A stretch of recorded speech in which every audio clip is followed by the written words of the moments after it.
ආයුබෝවන් දරුවනේ. ඔන්න අද ඉඳන් අපි සාකච්ඡා කරන්න හදන්නේ අපේ 10 ශ්‍රේණියට අදාළ පාඩම් සම්බන්ධයෙන්. එතකොට දැන් අපි මෙතෙක් ඉගෙනගත්තු ගණිතයේ කොටස් වගේ නෙමේ 10 දී අපිට වෙනස් වීම් කිහිපයකට හුරු වෙන්න සිද්ධ වෙනවා. හරි?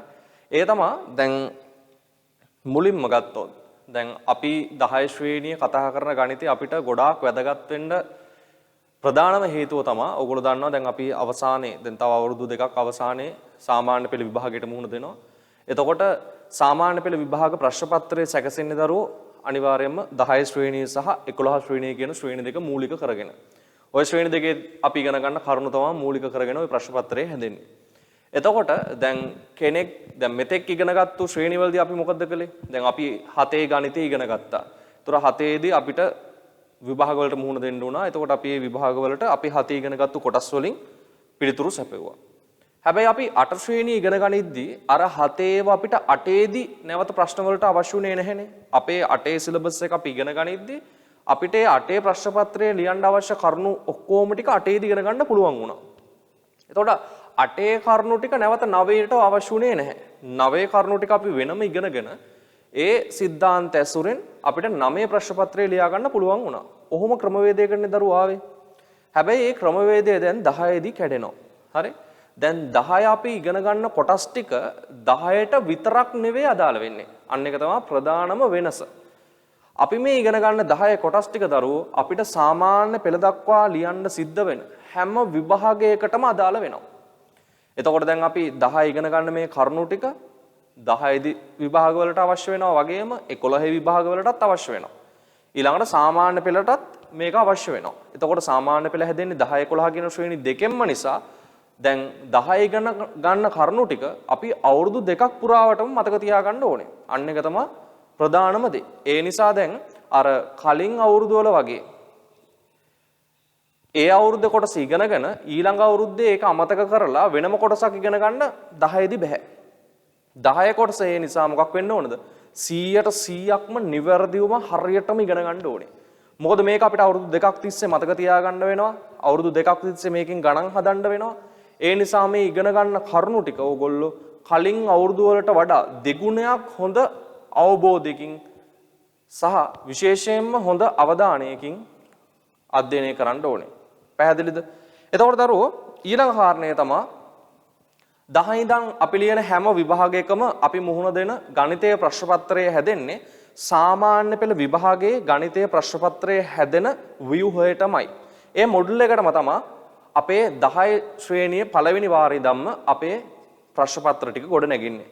එතකොට දරුවෝ මම ඉස්සෙල්ලාම දැන් මේක පටන් ගන්න කලින් ඕගොල්ලන්ට පොඩ්ඩක් අවබෝධ කරලා දෙන්නම් කොහොමද අපේ 10 ශ්‍රේණිය ප්‍රශ්න පත්‍රය හැදෙන්නේ. එහෙම නැත්නම් සාමාන්‍ය පෙළ අපි මුහුණ දෙන ගණිතයේ ප්‍රශ්න පත්‍රය කොහොමද සැකසෙන්නේ කියලා.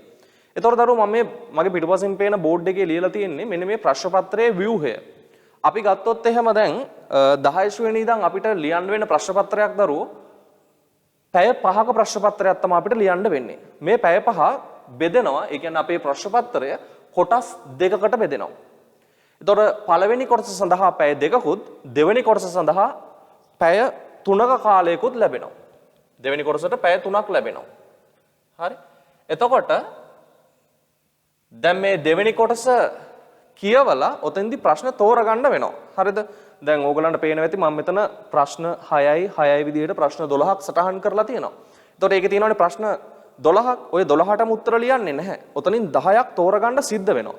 අන්නේ තේරීම කරන්න දැන් මේ ආසන්න අවුරුදු වල තවත් විනාඩි 15ක් ඕගොල්ලන්ට වෙනම කාලයක් දෙනවා ප්‍රශ්න පත්‍රය කියවලා ඒ ප්‍රශ්න තෝරා ගැනීම සිද්ධ කරන්න. එතකොට අපි ගත්තොත් පැය 5කුත් විනාඩි 15ක කාලයක් අපේ ගණිතීය ප්‍රශ්න පත්‍රය සඳහා අපිට ලැබෙනවා. හැබැයි පිළිතුරු සපයන්න ලැබෙන්නේ පැය 5ක කාලයක් පමණයි. අර දෙන විනාඩි 15 ලැබෙන්නේ මොකටද? ඒ ප්‍රශ්න තෝරා ගැනීම කටයුතු කරන්න. හරිද? එතකොට එහෙනම් අපි ලියන ප්‍රශ්න පත්‍රයේ දරුවෝ පළවෙනි කාරණය අපිට පැය 5ක ප්‍රශ්න පත්‍රයක් තමයි ලැබෙන්නේ. එතකොට මේ ප්‍රශ්න පත්‍රයේ කොටස් දෙකකින් සමන්විතයි. පළවෙනි කොටස සහ දෙවෙනි කොටස විදිහට. එතකොට දරුවෝ පළවෙනි කොටස ලියලා යම් පොඩි විවේක කාලයක් තිබිලා තමා දෙවෙනි කොටස පේපරේ ඕගලන්ට ලියන්න සිද්ධ වෙන්නේ. හරි? එතකොට පළවෙනි කොටස ප්‍රශ්න පත්‍රය අපි ගත්තොත් මේ පළවෙනි කොටස ප්‍රශ්න පත්‍රයේ දරුවෝ AB කියලා කොටස් දෙකක් තියෙනවා. AB කියලා කොටස් දෙකක්. ඒකේ A කොටසේ තියෙන්නේ කෙටි ප්‍රශ්න. ඔයගලන්ට සිද්ධ වෙනවා කෙටි ප්‍රශ්න 25කට මුහුණ දෙන්න. කෙටි ප්‍රශ්න 25කට. එතකොට කෙටි ප්‍රශ්නයකට ලකුණු දෙක ගානේ ලැබෙනවා. මේ එක කෙටි ප්‍රශ්නයකට ලකුණු දෙක ගානේ ලැබෙනවා. හරි? ලකුණු දෙකක් ලැබෙනවා. එතකොට මේ කෙටි ප්‍රශ්න 25ක් තියෙනවානේ. ඕකට ලකුණු දෙක ගානේ ගත්තොත් ලකුණු 50ක් ලැබෙනවා. ලකුණු 50ක් තියෙනවා කෙටි ප්‍රශ්න වලට. ඊළඟට B කොටස යටතේ ප්‍රධාන ප්‍රශ්න 5ක් ලැබෙනවා. ප්‍රධාන ප්‍රශ්න 5ක්.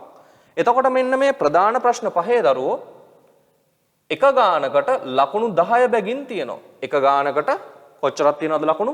ලකුණු 10 බැගින් තියෙනවා.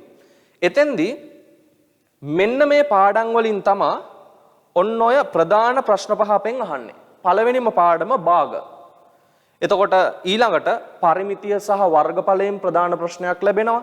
ඊළඟට සමානුපාත සහ ප්‍රතිශත වලින් ප්‍රධාන ප්‍රශ්නයක් ලැබෙනවා. ඊළඟට දත්ත නිරූපණය. ඒ කියන්නේ අර ප්‍රස්තාර කොටසින් අපිට ප්‍රස්තාර ඉගෙන ගන්න කිහිපයක්ම තියෙනවා. අන්නේ ප්‍රස්තාර වලින් ප්‍රධාන ප්‍රශ්නයක් ලැබෙනවා සහ අන්තිමට සම්භාවිතාව කියන කොටසෙන් ප්‍රධාන ප්‍රශ්නයක් ලැබෙනවා. ඔන්න ඔය විදිහට ප්‍රධාන ප්‍රශ්න 5ක් ලැබෙනවා. එතකොට දරුවෝ දැන් ඇතැම් අවුරුදු වල මේ අනුපිළිවෙල වෙනස් වෙනවා. අනුපිළිවෙල කියන්නේ පළවෙනි ගාන භාගම වෙන්නේ නැහැ. හරිද? දෙවෙනි ගාන පරිමිතිය වර්ගඵලයම වෙන්නේ නැහැ. එහෙම අනුපිළිවෙල වෙනස් වෙන්න පුළුවන්. හැබැයි මෙන්න මේ පාඩම් ටික මේ විදිහම තමයි. පළවෙනි ප්‍රශ්න පත්‍රයේ අහන ප්‍රධාන ප්‍රශ්න පහ අහන්නේ මෙන්න මේ පාඩම් වලින්. එතකොට දරුවෝ දැන් මෙතන 25 කෙටි ප්‍රශ්න 25 සඳහා ලකුණු දෙක ගානේ ලැබෙනවනේ. එතකොට එතනට ලකුණු 50ක් තියෙනවා. මෙතන ප්‍රශ්න 5. ඒ ප්‍රශ්න 5ට ලකුණු 10 ගානේ ලැබෙනවනේ. එතකොට එතනට ලකුණු 50ක් තියෙනවා. මේ පළවෙනි කොටස සඳහා එතකොට ඔක්කොම ලකුණු 100ක් තියෙනවා. ඔක්කොම ලකුණු 100ක් තියෙනවා. එතකොට මේ කොටසේ තියෙන වැදගත්ම දේ තමයි දරුවෝ මේ කොටසේදී ඕගොල්ලන්ට ප්‍රශ්න තෝරා ගැනීමක් කරන්න වෙන්නේ නැහැ. මේ කෙටි ප්‍රශ්න 25 සහ ප්‍රධාන ප්‍රශ්න 5 කියන මේ සියලුම ප්‍රශ්න වලට ඕගොල්ලෝ පිළිතුරු සපයන්නම ඕනේ. හරිද? මේවා අනිවාර්ය ප්‍රශ්න. එතෙන්දී අනිත් කාරණය තමයි ඕගොල්ලන්ට පිළිතුරු ලියන්න වෙනම පිළිතුරු පත්‍රයක් නැත්නම් කොළ භාවිතා කරන්න බෑ. ප්‍රශ්න පත්‍රයේ සපයලා තියෙන ඉඩ ප්‍රමාණය පමණක් උපයෝගී කරගෙන ඕගොල්ලන්ට සිද්ධ වෙනවා පළවෙනි කොටසට පිළිතුරු සපයන්න. එතකොට වෙනම කොළවල ලියන්න බෑ. ප්‍රශ්න පත්‍රයේ දීලා තියෙනවනේ ඉඩ. යම් ප්‍රශ්නයක් අහලා ඉඩක් දෙනවා. අන්නේ ඉඩේ විතරයි හදන්න පුළුවන්. එතකොට එතනදී වැදගත් වෙන්නේ ඔය ඉඩේ හදද්දී දැන් අපිට එකපාරක් වැරදුනොත් හරිද? ඒක කපලා ඒ කියන්නේ එක ඉරකින් ඒක කපලා ඉවත් කරලා නැවත හදන්න සමහර විට ඉඩ නැතෝ යන්න පුළුවන්. ඒ හින්දා මොකද වෙන්නේ? පළවෙනි කොටසට පිළිතුරු සපයද්දී හරියටම පිළිතුරු සපයන්න ඕනේ. එහෙම නැත්නම් දෙවෙනි වතාව තුන්වෙනි වතාව උත්සාහ කරන්න ඉඩ ප්‍රමාණයක් ප්‍රශ්න පත්‍රයේ ඉතුරු වෙන්නේ නැහැ. ඒතර අපි ගොඩක් වෙලාවට ඒ වගේ අර ෂුවර් නැති ප්‍රශ්න ගොඩක් වෙලාවට අපි කියනවා පෙන්සිලෙන් ලියන්න. ඊළඟට හරියටම පිළිතුරු වෙනවා නම් ඒක ඔයගොල්ලන්ට පෑනෙන් ලියන්න පුළුවන්. එතකොට ප්‍රශ්නයක් නැහැ නේ මකණකින් මකලා ඒක ඉවත් කරගන්න පුළුවන් නේ. අන්න ඒ වගේ ක්‍රමවේද වලට යන්න වෙනවා. ඊළඟට දරුවෝ අපි ගත්තොත් එහෙම දෙවෙනි කොටස තමයි මේකේ ප්‍රධානම කොටස වෙන්නේ දරුවෝ. දෙවෙනි කොටසෙත් A සහ B විදිහට කොටස් දෙකක් තියෙනවා. දෙවෙනි කොටස සඳහා ඔයගොල්ලන්ට පිළිතුරු සපයන්න පැය 3ක කාලයක් ලැබෙනවා සහ ප්‍රශ්න පත්‍රයේ කියවලා ප්‍රශ්න තෝරගන්න විනාඩි 15ක කාලයක් ලැබෙනවා. මේකෙදි දරුවෝ අපි මේ ඔක්කොම ප්‍රශ්න වලට පිළිතුරු සපයන්නේ නැහැ. මේකෙන් තෝරගන්න ඕනේ ඔයගොල්ලෝ ප්‍රශ්න 10ක්. ප්‍රශ්න 10ක් තෝරගන්න ඕනේ. ඒ ප්‍රශ්න 10 තෝරගන්න ඕනේ මෙහෙමයි. මෙන්න මේ 6 දෙනාගෙන් 5 දෙනෙක්ව තෝරගන්න ඕනේ. මේ 6 දෙනාගෙන් 5 දෙනෙක්ව තෝරගන්න ඕනේ. එතකොට පළවෙනි ප්‍රශ්න 6න් එක ප්‍රශ්නයක් ඕගලන්ට අතාරින්න පුළුවන්. දෙවෙනි ප්‍රශ්න 6න් එක ප්‍රශ්නයක් ඕගලන්ට අතාරින්න පුළුවන්. එතකොට දෙවෙනි ප්‍රශ්න පත්‍රයේ අපේ ව්‍යුහය මෙන්න මේ වගේ. මේකේ ඔක්කොම තියෙන ප්‍රධාන ප්‍රශ්න. එතකොට ඕගොල්ලෝ දන්නවා ප්‍රධාන ප්‍රශ්නයකට ලැබෙනවා ලකුණු 10ක්. ඒ විදිහම තමයි මෙතනත් හැම ප්‍රධාන ප්‍රශ්නයකටම ලකුණු 10 බැගින් ලැබෙනවා. හැම ප්‍රධාන ප්‍රශ්නයකටම ලකුණු 10 බැගින් ලැබෙනවා. ඒ කොටසේ ප්‍රධාන ප්‍රශ්න ටික අහන්නේ ප්‍රතිශත පළවෙනි ගාන, ඊළඟට ශ්‍රිතවල ප්‍රස්තාර, සමගාමී සමීකරණ, වර්ගජ සමීකරණ, මධ්‍යන්නේ සහ ත්‍රිකෝණමිතිය කියන කොටස් වලින්. ඊළඟට මේ කොටසේදී දරුවෝ ඒ කියන්නේ B කොටසේ ඊළඟ ප්‍රශ්න 6 අහන්නේ ශ්‍රේණි වලින්, ඊළඟට නිර්මාණ කියන කොටසෙන් ජ්‍යාමිතියෙන් ගණන් දෙකක් ලැබෙනවා. ඊළඟට කුලක සහ අන්තිමට පරිමාව සහ ලඝු ගණක කියන පාඩම් වලින්. හරි.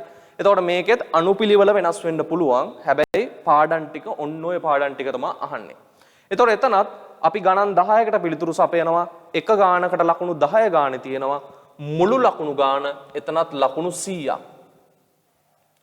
එතනත් ලකුණු 100ක් ලැබෙනවා. එතකොට දරුවෝ මෙතෙන්ට ලකුණු 100යි අතෙන්ට ලකුණු 100යි අපේ ප්‍රශ්න පත්‍රය සඳහා අපිට මුළු ලකුණු 200ක් ලැබෙනවා. ඒතර ලකුණු 200න් ඔයගොල්ලෝ ගන්න ලකුණු ප්‍රමාණය සටහන් කරලා දෙකට බෙදලා 100ට ලකුණු ප්‍රමාණයක් හදනවා. ඒතර ඔයගොල්ලෝ දන්නවා දැන් සාමාන්‍ය පෙළ විභාගයේ අපිට ලැබෙන්නේ යම්කිසි අක්ෂරයක්නේ ප්‍රතිඵලයේ විදිහට. එතකොට හොඳම අක්ෂරයේ විදිහට අපි සලකන්නේ A අක්ෂරයනේ A එක. එහෙම නැත්නම් B ඊළඟට C ඊළඟට අවමය S. මොකද අපිට සාමාන්‍යයෙන් උසස් පෙළ සඳහා සුදුසුකම් ලබන්න මේ සාමාන්‍ය පෙළ විභාගය සමත් කියලා සලකන්න අඩුම S එකක්වත් පවතින්න ඕනේ ගණිතය කියන විෂයට. අනිත් විෂයන් වලට මොන ප්‍රතිඵලයේ තිබ්බත් වැඩක් නැහැ දරුවෝ. ගණිතය කියන විෂයට S එකක් නැත්නම් අනිත් ප්‍රතිඵල කිසිවක් අදාළ වෙන්නේ නැහැ. විභාගය ෆේල් කියලායි සලකන්නේ. ඒ හින්දා තමයි මේ විෂය අංක 1 විෂය වෙන්නේ. එතකොට ඕගොල්ලන්ට A එකක් ගන්න නම් 100න් ලකුණු 75ක් අවශ්‍යයි. 100න් ලකුණු 75ක් කියන්නේ ලකුණු 200කින් නම් ලකුණු 150ක් අවශ්‍යයි. ඊළඟට B එකක් ගන්න නම් ඕගොල්ලන්ට ලකුණු 65ක් ඕනේ 100න්. ඒ කියන්නේ ලකුණු 200න් නම් ලකුණු 130ක් අවශ්‍යයි. C එකක් ගන්න නම් ලකුණු අවමය 200න් 100ක්. ඒ කියන්නේ 100ට 50ක් ඕනේ. එතකොට 200න් නම් 100ක් අවශ්‍යයි. S එකක් ගන්න ලකුණු 100න් ලකුණු 35ක් ඕනේ. ඒ කියන්නේ ලකුණු 200න් නම් ලකුණු 70ක්වත් අවශ්‍යයි. දැන් කෙනෙක් හිතන්න පුළුවන් පහසුයිනේ ලකුණු 70ක් ගන්න. ඔව් පහසුයි හරියට වැඩ කළොත්. මොකද අර කලින් අවුරුදු වල වැඩ කළා වගේ නෙමෙයි දරුවෝ මෙතෙන්දී සිද්ධාන්තය හරියට ඉගෙන ගන්න ඕනේ. එතකොට හදන්න පුළුවන් ගණන් ආකාර ගණනාවක් තියෙනවා. අපිට ඒ ගණන් ආකාර හදලා ඉවර කරන්න බෑ දරුවෝ ගණිතේ. හරි දැන් අපි ගණන් 1000ක් හැදුවා කියන්නකෝ. හැබැයි 1001 වෙනි ගාන අර හදපු ගණන් 1000ටම වඩා වෙනස් ගානක් වෙන්න පුළුවන්. ඒ හින්දා සිද්ධාන්තය තමයි හරියට ඉගෙන ගන්න ඕනේ. හරි සිද්ධාන්තය ක්‍රම ටික ඉගෙන ගන්න ඕනේ. එතකොට ඕන ගානක් හදාගන්න පුළුවන්. එහෙනම් දැන් 10 වෙනි ළමෙක් විදිහට වැඩ පටන් ගන්න කලින් මුලින්ම දැනන් ඉන්න ඕන කාරණය තමයි ප්‍රශ්න පත්‍රය හැදෙන්නේ කොහොමද කියලා.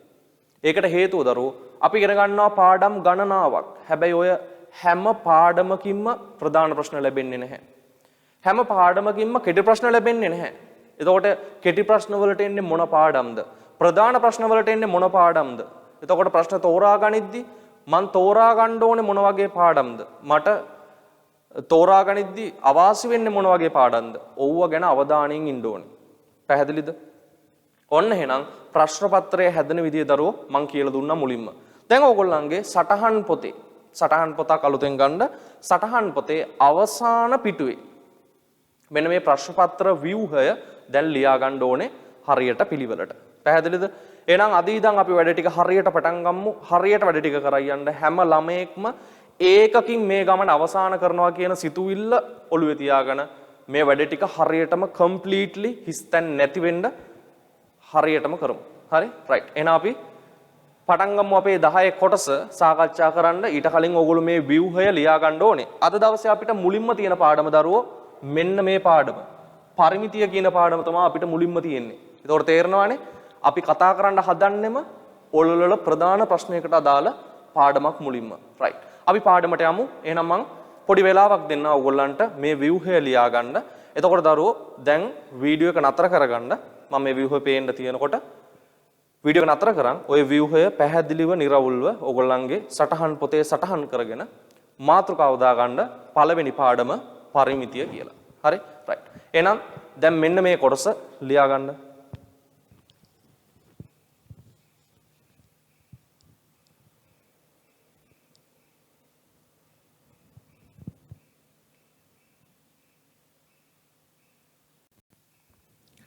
හරි. දැන් දරුවෝ මං හිතනවා ඕගොල්ලෝ මේ විද්දී ප්‍රශ්න පත්‍ර ව්‍යුහය ලියාගෙන ඇති කියලා. ඒ නිසා මම පාඩම වෙත යමු වෙන්නම්. දාගන්න පළවෙනි පාඩම අපේ පරිමිතිය. පරිමිතිය ගැන තමයි අපි මුලින්ම සාකච්ඡා කරන්න හදන්නේ. මේක ලේසි පාඩමක්. හරි? එහෙම ලොකු අමාරු පාඩමක් නෙමෙයි සුළු කිරීම ටිකක් විතරයි තියෙන්නේ දරුවෝ. ඒ හින්දා හරියට ඉගෙන ගමු. right.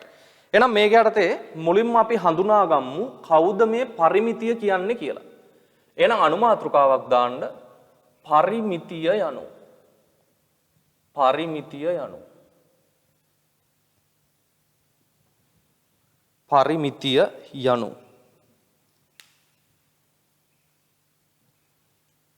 හරි. එතකොට දැන් මම ඕගොල්ලන්ගෙන් අහුවොත් මොකක්ද පරිමිතියක් කියන්නේ කියලා. මම දන්නවා ඕගොල්ලන්ගෙන් 99%ක්ම දන්නවා මොකක්ද පරිමිතිය කියන්නේ කියලා. ඒකට හේතුව අපිට මීට කලින් මේ මාතෘකාව හම්බෙලා තියෙනවා. අපි ඒ ගැන අධ්‍යයනය කරලා තියෙනවා. ඒතර මොකක්ද දරුවෝ පරිමිතියක් කියලා කියන්නේ? අපිට කියන්න පුළුවන් පරිමිතිය කියලා කියන්නේ යම් තල රූපයක වටේ දිග. එහෙම නැත්නම් තව ටිකක් කිව්වොත් යම් තල රූපයක වටේ දිගෙහි එකතුව. අපිට හඳුන්වන්න පුළුවන් මොකක් කියලාද? ඒ තල රූපයේ පරිමිතිය කියලා හඳුන්වන්න පුළුවන්. හරිද? හැබැයි දැන් මෙතෙන්දී ඕගොල්ලෝ දැන් ඔය කියපු වාක්‍ය ගැන හොඳට හිතන්න ඕනේ දරුවෝ. ඕකෙන් ගන්න දේවල් ගොඩක් තියෙනවා. දැන් මොකද්ද මං කිව්වේ? යම් තල රූපයක. හරිද? තල රූප. මොනවටද තල රූප කියලා කියන්නේ? තල රූපයක් කියන්නේ මොකක්ද දරුවෝ? ඒතර රූපයක් කියලා කියන්නේ අපි අඳින සටහනක්නේ. යම් කිසි දෙයක් අපි ඇන්දොත් අපි ඒකට කියනවා රූපයක්. එතකොට තල රූපයක් කියලා කියන්නේ තලයක් කියලා කියන්නේ පෘෂ්ඨයකට. පෘෂ්ඨයක් එහෙම නැත්නම් මතු පිටකට තමයි තලයක් කියලා කියන්නේ. දැන් මම ගත්තොත් මම මේ ලියන වයිට් බෝඩ් එක කියන්නේ දරුවෝ පෘෂ්ඨයක්නේ නැත්නම් තලයක්නේ. එතකොට ඕගොල්ලෝ ඔය ලියන පොත කියලා කියන්නේ ඔය පොතේ පිටුවක් කියලා කියන්නේ පෘෂ්ඨයක් එහෙම නැත්නම් තලයක්නේ. අපි එතකොට ඔය පොතේ හෝ නැත්නම් මේ වයිට් බෝඩ් එකේ වගේ දෙයක යම්කිසි මතු පිටක රූපයක් ඇන්දොත් අපි ඒ රූප වලට කියනවා තල රූප කියලා. එතකොට මේ තල රූප කියන ඒවා ප්‍රධාන කොටස් දෙකකට බෙදන්න පුළුවන්. එකක් තමයි සරල රේඛීය තල රූප. සරල රේඛීය තල රූප. සරල රේඛීය තල රූප කියලා කියන්නේ සරල රේඛා කියන්නේ මොනවටද? සරල රේඛා කියලා කියන්නේ දැන් අපි අඩි රූලට කියන්නේ ගණිතයේදී මොකක් කියලාද? සරල ධාරය කියලානේ. සරල ධාරය කියලානේ කියන්නේ. එතකොට දරුවෝ ඔන්න ඔය සරල ධාරයක් එහෙම නැත්නම් අඩි රූලක් භාවිතා කරලා අඳින රූප වලට තමයි කියන්නේ සරල රේඛීය තල රූප කියලා. මොනවද තියෙන අඩි රූලක් පාවිච්චි කරලා අපිට අඳින්න පුළුවන් ඒවා? අපි ගත්තොත් ත්‍රිකෝණ, චතුරස්‍ර. චතුරස්‍ර කිව්වහම සමචතුරස්‍ර, ඍජු කෝණාස්‍ර, සමාන්තරාස්‍ර ඔය කියන ඔක්කොමයි තියෙන්නේ. හරි. ඊළඟට පංචාස්‍ර, ෂඩාස්‍ර, සප්තාස්‍ර යනාදී වශයෙන් රේඛා විතරක්, සරල රේඛා විතරක් භාවිතා කරලා අඳින ඕනම තල රූපයක් ගන්න පුළුවන්. ඊළඟට තව ඉන්නවා වක්‍ර රේඛීය තල රූප කියලා. වක්‍ර රේඛීය. වක්‍ර රේඛීය තල රූප. අපි කතා කරන්නේ නම් ප්‍රධාන වශයෙන් වක්‍ර රේඛීය තල රූප එකයි. මොකද්ද? වක්‍රයකින් හැදෙන්නේ වෘත්තයක්. දැන් වෘත්තයක් අඳින්න බෑනේ අඩි රූලක් පාවිච්චි කරලා නේද? ඒතකොට වෘත්තය අඳින්න නම් කව කට්ටක් පාවිච්චි කරන්න ඕනේ. අන්න තල රූපයක් කියලා කියන්නේ මතු පිට කඳින රූපයක්. ඒ රූපත් ප්‍රධාන කොටස් දෙකකට බෙදන්න පුළුවන්. සරල රේඛීය තල රූප සහ වක්‍ර රේඛීය තල රූප කියලා. එතකොට දරුවෝ පරිමිතිය කියලා කියන්නේ යම් තල රූපයක. එතකොට ඔය කියපු ඔක්කොම අයිති. හරි? එතකොට යම් තල රූපයක වටේ දිගෙහි එකතුව. එතකොට වටේ දිග විතරක් නම් එන්නේ ඇතුළත දිගවල් අදාළ වෙන්නේ නැහැ. ඒ කියන්නේ දැන් උදාහරණයක් විදිහට මම කිව්වොත් හිතන්නකෝ මෙන්න මෙහෙම මම තල රූපයක් අඳිනවා කියලා. මේක මොන තල රූපයක්ද? මං අඩි රූලක් තියලා නම් නෙමෙයි යන්නේ. දැන් මට අඩි රූල් තිය අඳින්න බෑනේ මේකේ. හරි. එතකොට මේක සරල රේඛීය තල රූපයක් නේ දරුවෝ. මේක සරල ධාරයක් භාවිතා කරලානේ මේ වගේ රූපයක් අඳින්න වෙන්නේ නේ. එතකොට මේක සරල රේඛීය තල රූපයක්. එතකොට මම ගන්නවා දැන් VG-ව මම ගන්නම්. මෙන්න මේ දුර අපි හිතමුකෝ A කියලා. හරි. ඔය දුර අපි හිතමුකෝ A කියලා. එතකොට මෙන්න මේ දුර. ඔය දුර අපි හිතමුකෝ B කියලා. ඊළඟට මේ දුර අපි හිතමුකෝ C කියලා. ඊළඟට මෙන්න මේ දුර අපි හිතමු D කියලා. එතකොට දරුවෝ මේ වගේ රූපයක පරිමිතිය කියලා කියන්නේ මොකද්ද අපි කිව්වේ යම් තල රූපයක වටේ දිගෙහි එකතුව. ඒතර වටේ දිගෙහි එකතුව ගනිද්දි මේ දිග කියන ඔය දිගවල් හතරමයි තියෙන්නේ. ඔන්න ඔය දිගවල ටික එකතු කරන්නයි තියෙන්නේ. එතකොට A කියන දිගට B කියන දිග C කියන දිග සහ D කියන දිග එකතු වෙනවා. එතකොට දැන් අපි ගණන් හදද්දී නම් මොකද වෙන්නේ? අපිට මෙවට ඉලක්කම් ඒ කියන්නේ සංඛ්‍යා ලැබෙනවනේ දිගවල සඳහා. එතකොට ඒ ටික එකතු කරලා උත්තරයක් ලියා ගන්න පුළුවන්. මම මේ කිව්වේ ක්‍රමවේදය. හරිද? මේකට තමයි කියන්නේ සිද්ධාන්තය කියලා දරුවෝ. ක්‍රමය මේ තියෙන්නේ. හරි? එතකොට අගයන් වෙනස් වෙන්න පුළුවන් නේ ගානෙන් ගානට. ඒකයි මම VG පද දැම්මේ. එහෙනම් පරිමිතිය කියන්නේ ඔන්න ඔය වගේ යම් තල රූපයක වටේ දිගෙහි එකතුව. එතෙන්දී අපි තේරුම් ගන්න ඕනේ දරුවෝ වටේ දිග විතරයි ගන්නෙ. ඒ කියන්නේ දැන් හිතන්නකො මේ විදිහට මං තව රූප සටහනක් මේකේ අඳිනවා සරල රේඛීය රූපයක්. මෙන්න මෙහෙම. හරි. එතකොට මේ දිග අපි හිතමුකෝ A කියලා. මේ දිග අපි හිතමුකෝ B කියලා. මේ දිග අපි හිතමුකෝ C කියලා. සහ මේ දිග අපි හිතමු D කියලා. මෙන්න මේ ඇතුළත දිග අපි හිතමුකෝ E කියලා. හැබැයි දැන් පරිමිතිය හොයද්දි දරුවෝ අපි ගන්නේ වටේ දිග විතරනේ. එතකොට ඕනම රූපයක පරිමිතිය ගනිද්දී ඇතුළත දිගවල් ගන්නෙ නැහැ. දැන් යම් රූප සටහනක පරිමිතිය අහනවා ඕගොල්ලන්ගෙන්. ඇතුළත දිගකුත් සටහන් කරලා තියෙනවා. හැබැයි පරිමිතියට ඇතුළත දිගවල් ගන්නෙ නැහැ. එතකොට මෙතෙන්දී E කියන දිග, ඒ කියන්නේ මේකට මොකක් හරි දිගක් දෙනවනේ. ඒ දිග අදාළ වෙන්නේ නැහැ. නැවතත් මේ වටේ දිගවල ටික විතරමයි අදාළ වෙන්නේ. A B C සහ D කියන දිගවල විතරයි. එහෙනම් අන්න ඔලුවට දාගන්න ඕනේ දැන් මොකක්ද? පරිමිතිය කියලා කියන්නේ දරුවෝ යම් තල රූපයක වටේ දිගෙහි එකතුව. යම් තල රූපයක වටේ දිගෙහි එකතුව. එතෙන්දී ගන්න එකතු කරන්න වටේ දිග විතරයි. යම් තල රූපයක ඇතුළත දිගක් සටහන් වෙලා තිබුණත් අපි ඒ දිග පරිමිතිය ගනිද්දි සලකන්නේ නැහැ. පැහැදිලිද මං කියපු දේ? එහෙනම් අපි මේ ඉගෙන ගන්න පරිමිතිය කියන කොටසේ අපිට ඔලුවට දාගන්න දේවල් කිහිපයක් තියෙනවා. තල රූප ගැන කතා කරද්දී තලයක් මත අඳින රූප තමයි තල රූප කියලා කියන්නේ. එතකොට ඒව ප්‍රධාන කොටස් දෙකකට බෙදෙනවා සරල රේඛීය සහ වක්‍ර රේඛීය විදිහට. එතකොට සරල රේඛීය සහ වක්‍ර රේඛීය තල රූප අපි ඉගෙනගෙන තියෙනවා ත්‍රිකෝණ, සමචතුරාස්‍ර, ඍජුකෝණාස්‍ර, පංචාස්‍ර, වෘත්ත ඔය වගේ දේවල් තමයි තල රූප විදිහට අපිට දැන් ගන්න පුළුවන්. එතකොට ඒ වගේ දෙයක වටේ දිගෙහි එකතුව තමයි මොකක් කියලා කියන්නේ දරුවෝ පරිමිතිය කියලා කියන්නේ. එතෙන්දී ඇතුළත දිගවල් භාවිතා වෙන්නේ නැහැ. දැන් ඔන්න 100%ක් මං කියලා දුන්නා පරිමිතිය කියන දේ හරියටම හඳුනාගන්නේ කොහොමද කියලා. පැහැදිලිද? හරි. දැන් එහෙනම් අපි සටහනක් දාගමු. දැන් මේ සටහනේ මම දෙන්නේ අත්‍යවශ්‍යම කරුණු ටික විතරයි. එතකොට ඔන්න කෙනෙක්ට දැන් මම මේ ගොඩාක් කරුණු කියලා දුන්නා මේකේ. ඒ කියලා දුන්නු කරුණු අතර තව මොනවා හරි සටහන් කරගන්න දෙයක් තියෙනවා නම් ඕගොල්ලන්ට පුළුවන් පැන්සලක් භාවිතා කරලා හෝ නැත්නම් පෑනෙන්ම හරි කමන්නේ. ඕගොල්ලන්ගේ සටහනට ඒ කරුණු ඇතුළත් කරගන්න. පැහැදිලිද? රයිට්. එහෙනම් පරිමිතිය යනු කියන අනුමාතෘකාව යටතේ තරුවක් දාලා ලියන දරුවෝ මෙහෙම යම් තල රූපයක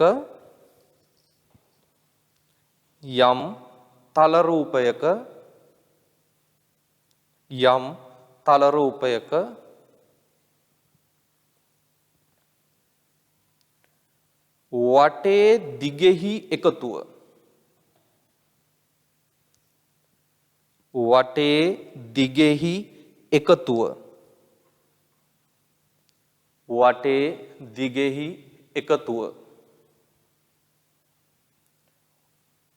එහි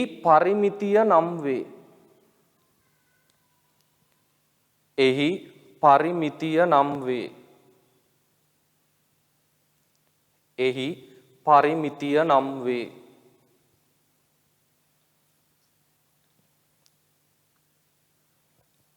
වරහන් ඇතුලේ ලියන්න. එනම් වරහන් ඇතුලේ පරිමිතිය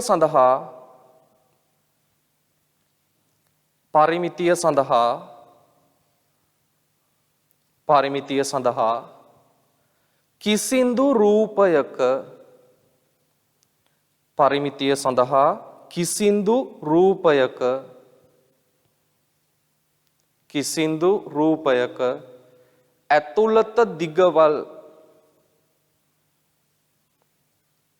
කිසිදු රූපයක ඇතුළත දිගවල් කිසිදු රූපයක ඇතුළත දිගවල් අයත් නොවේ. කිසිදු රූපයක ඇතුළත දිගවල් අයත් නොවේ. කිසිදු රූපයක ඇතුළත දිගවල් අයත් නොවේ. හරි. එහෙනම් දැන් ඕගලන්ට පේනවා ඇති බෝඩ් එකේ දාලා තියෙනවා මම අර ඇඳපු රූප සටහන් දෙක දරුවෝ. කළු පාටින් එකකුයි රතු පාටින් එකකුයි ඇඳ නේද? වටේ දිගට තමයි පරිමිතිය කියන්නේ. ඊළඟ එකේ සටහන් කරානේ ඇතුළත දිගවල අයිති වෙන්නේ නැහැ කියලා. ඔන්න ඔය දෙන්නව ඔතෙන්ට අඳින්න දැන්. එතකොට ඔතෙන්ට ඕක ඇඳ ගන්න. එතකොට ඕගලන්ට තේරෙයි හරියටම මේ කියපු කාරණාව මොකක්ද කියලා. හරි. එහෙනම් ඔන්න පරිමිතිය ගැන අපි කතා කළා. අපි ඊළඟට බලමු මම කිව්වනේ තල රූප කොටස් ආකාර දෙකක් තියෙනවා කියලා. ඔන්න ඔය කොටස් වල කොහොමද අපි පරිමිතිය ගණනය කරන්නේ කියලා. හරි. එහෙනම් දැන් මෙන්න මේ රූප සටහන් දෙක අඳින්න. එතකොට දරුවෝ මම ඊළඟ කොටස දැන් පටන් ගන්නවා. ඒ නිසා ඔයගොල්ලෝ වීඩියෝ එක නතර කරලා ඔය රූප සටහන් දෙක මුලින් හොඳට කාලය අරගෙන පැහැදිලිව පිළිවෙලට ඇඳලා ඊළඟ කොටසත් එක්ක එකතු වෙන්න.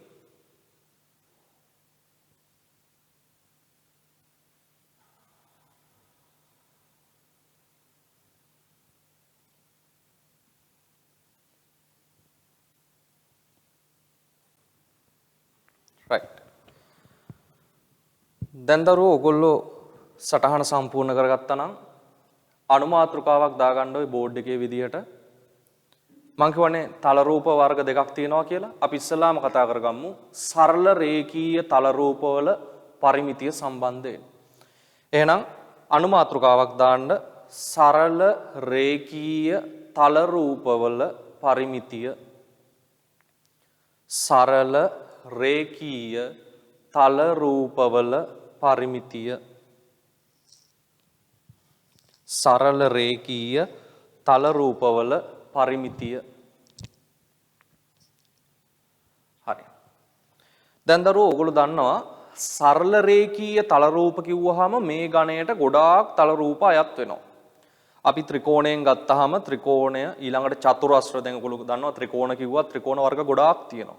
චතුරස්‍ර කිව්වා චතුරස්‍ර වර්ගත් ගොඩාක් තියෙනවා. හරි ඊළඟට පංචාස්ත්‍ර ෂඩාස්ත්‍ර සප්තාස්ත්‍ර අෂ්ටාස්ත්‍ර නවාස්ත්‍ර ඔමුගිය පාද ගන්න වැඩි කරගෙන යන්න පුළුවන් ඉස්සරහට.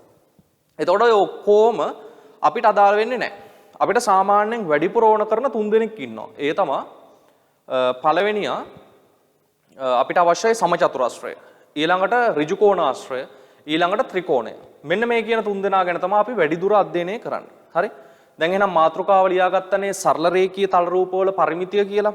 අපි ඉස්සෙල්ලාම කතා කරමු සමචතුරස්‍රය ගැන. එහෙනම් අංක 1 කියලා දාන්න මාතෘකාවක් සමචතුරස්‍රය නැත්නම් සමචතුරස්‍රයක පරිමිතිය. සමචතුරස්‍රයක පරිමිතිය. සමචතුරස්‍රයක පරිමිතිය. දැන් දරුවෝ මේ සමචතුරස්‍රය ගැන ඉගෙන ගන්න එක බොහොම ලේසියි. ඔයගොල්ලෝ දන්නවනේ සමචතුරස්‍රයක් කියන්නේ මොකක්ද? සමචතුරස්‍රය කියලා කියන්නේ සමාන පාද 4කින් යුත් චතුරස්‍රය. සමාන පාද 4කින් යුත් මේ චතුරස්‍රය තමයි සමචතුරස්‍රය කියලා හඳුන්වන්නේ. සමචතුරස්‍රය. චතුරස්‍රයක් කියලා කියන්නේ රේඛා 4කින් සමන්විත සංවෘත තල රූපයක්. එහෙම නැත්නම් අපිට කියන්න පුළුවන් පාද 4කින් සෑදුණු බහුවස්ත්‍රයක් තමයි චතුරස්‍රයක් කියලා කියන්නේ. ඒතර දරුවෝ මේ චතුරස්‍රයේ පාද එහෙම නැත්නම් ඔය කියන රේඛා සමාන වුණොත් අපි ඒක මෙන්න මෙහෙම දක්වනවානේ ගණිතයේදී. මෙහෙම කුඩා ඉරි කෑල්ලක් හෝ ඉරි කෑලි දෙකක් හෝ තුනක් වෙන්න පුළුවන්. ওই විදිහට එකම ඉරි කෑලි ගණනක් පාදවලට ගැහුවොත් අපි එකෙන් සංකේතවත් කරනවා මොකද්ද? මේ පාද සමානයි. ඔන්න ඔය වගේ පාද සමාන වුණු චතුරස්‍ර වලට තමයි අපි කියන්නේ සමචතුරස්‍රයක් කියලා. එතකොට දරුවෝ දැන් අපි මේ කතා කරන්න හදන්නේ සමචතුරස්‍රයක පරිමිතිය ගැනනේ. එතකොට මේකෙන් පරිමිතිය හොයද්දී අපිට බොහෝම පහසුයි. ඇයි පාද ඔක්කොම සමානයිනේ. එතකොට එක පාදයක දිග දීලා තිබ්බොත් ඒ දිගම තමයි අනිත් පාද තුන වෙන්නේ. එතකොට අපිට බොහොම ලේසියෙන් එක එකතු කරන්නත් පුළුවන්. එහෙම නැත්නම් මෙතෙන් දිනා ලේසිය මොකක් කරන එකද? එක අගයක් 4ෙන් ගුණ කරන එක. මොකද එක වගේම අගයන් 4ක් නේ තියෙන්නේ. එහෙමත් හොයන්න පුළුවන්. හරි. එතකොට මේක යටතේ අපි උදාහරණ කිහිපයක් දැන් හදාගමු. රයිට්? ඉස්සෙල්ලාම ඔයගොල්ලෝ සමචතුරස්‍රයක පරිමිතිය කියලා මෙන්න මේ වගේ සමචතුරස්‍රයක් අඳින්නකෝ. පොඩියට සමචතුරාශ්‍රයක් ඇඳලා ලකුණු කරගන්නකො පාද හතර සමානයි කියලා. පාද හතර සමානයි කියලා ලකුණු කරගන්නකො. ඒතර ඔය අඳින ගමන් අහගන්න දරුවෝ මේකේ අහන්න පුළුවන් ගණන් ආකාර දෙකයි තියෙන්නේ. මොකද්ද ගණන් ආකාර දෙක?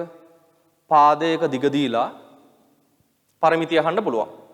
එහෙම නැත්නම් පරිමිතිය දීලා මොකක් අහන්න පුළුවන්ද? පාදයක දිග අහන්න පුළුවන්. ඔන්න ඔය ආකාර දෙක විතරයි තියෙන්නේ. සමචතුරාශ්‍රයක් ගැන කතා කරද්දී හරි. රයිට්. එහෙනම් අපි දැන් උදාහරණ කීපයක් හදමු. දැන් මම මේ කියන උදාහරණේ දරුවෝ ඔයගොල්ලෝ පොතේ ලියා ගන්න. ඊළඟට අපි දෙගොල්ලොම එකට මේ ගාන හදමු. රයිට්. ලියා ගන්න උදාහරණාංක 1 කියලා. උදාහරණාංක 1 පැත්තක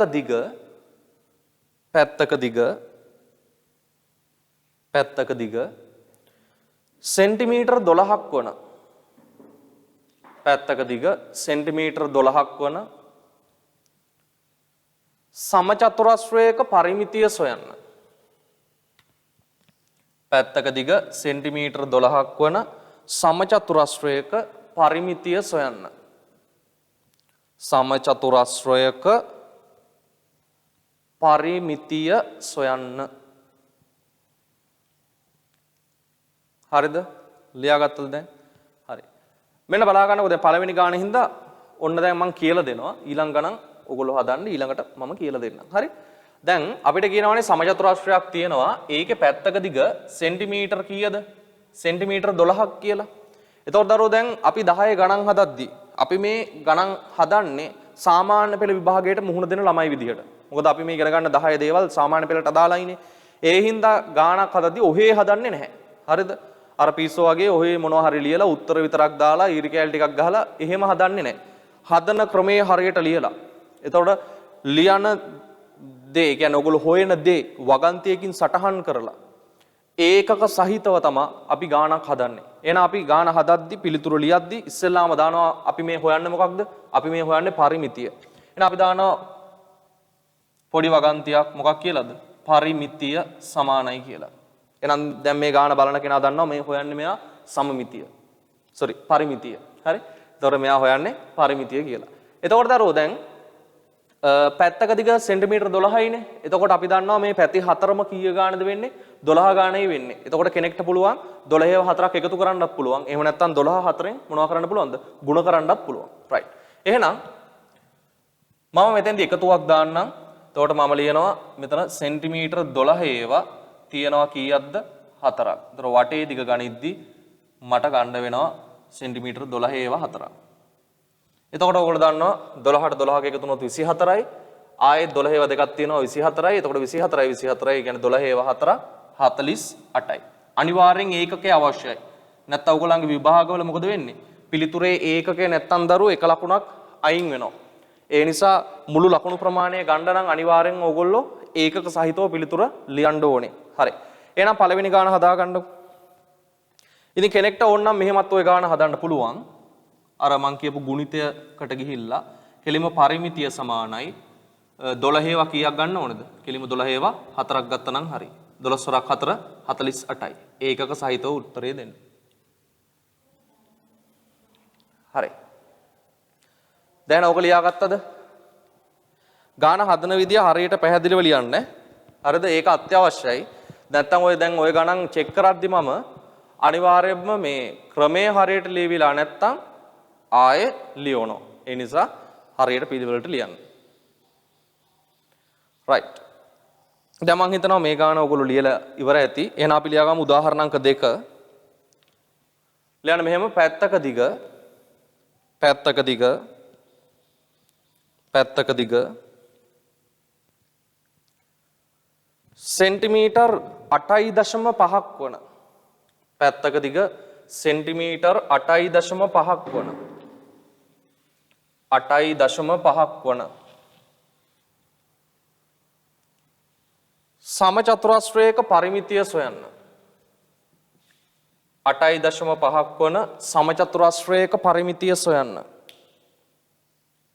8.5ක් වන සමචතුරස්‍රයක පරිමිතිය සොයන්න.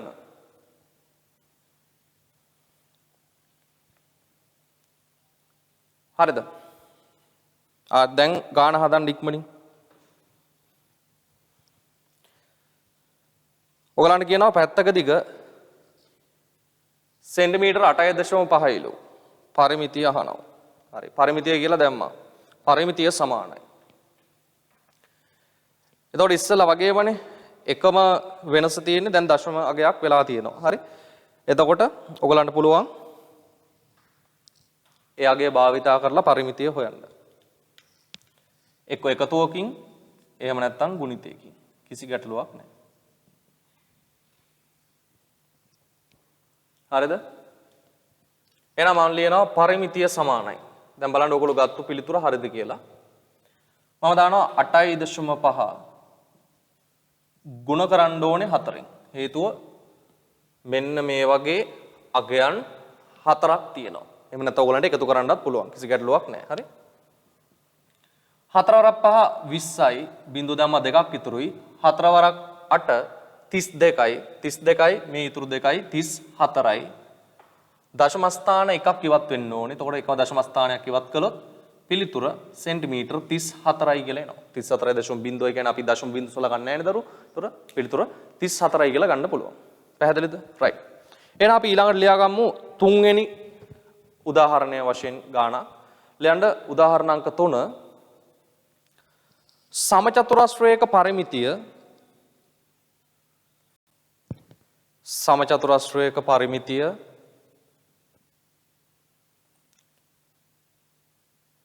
සෙන්ටිමීටර්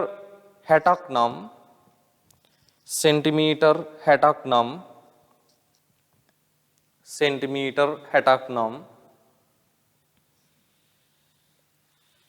එහි පැත්තක දිග සොයන්න.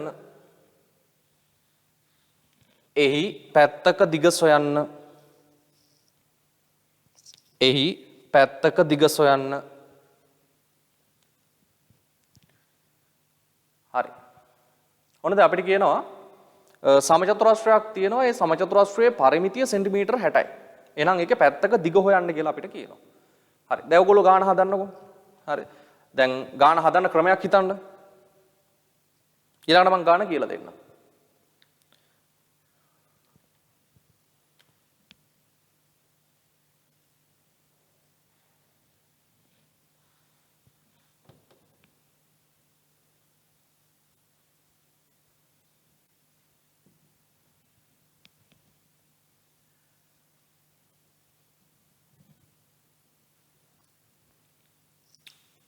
හරිද දැන්?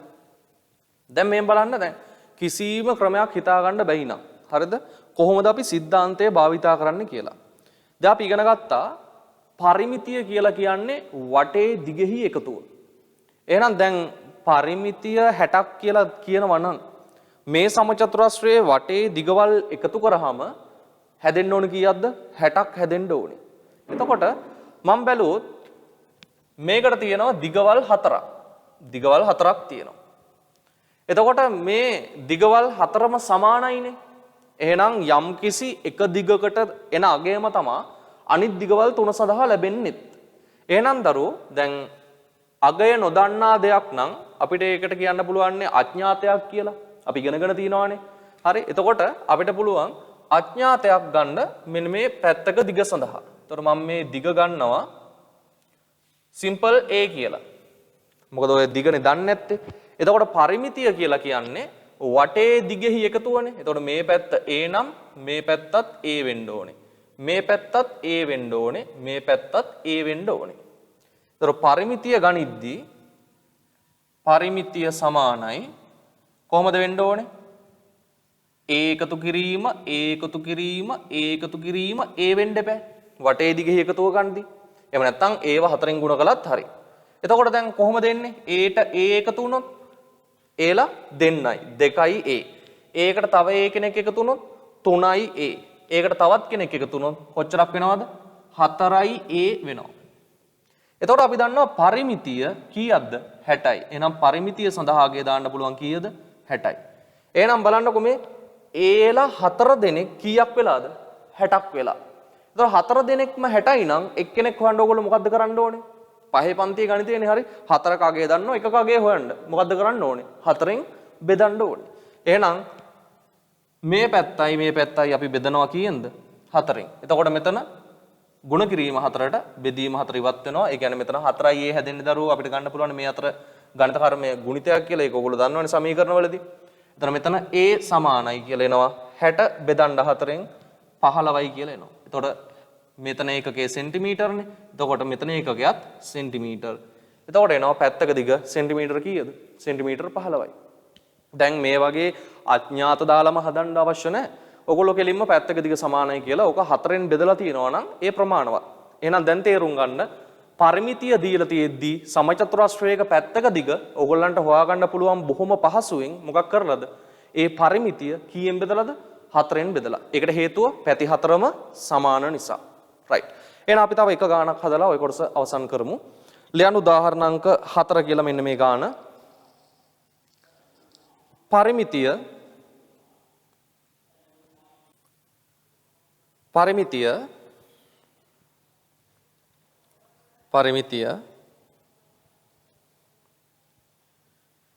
සෙන්ටිමීටර් 23ක් වන පරිමිතිය සෙන්ටිමීටර් 23ක් වන සමචතුරස්‍රයක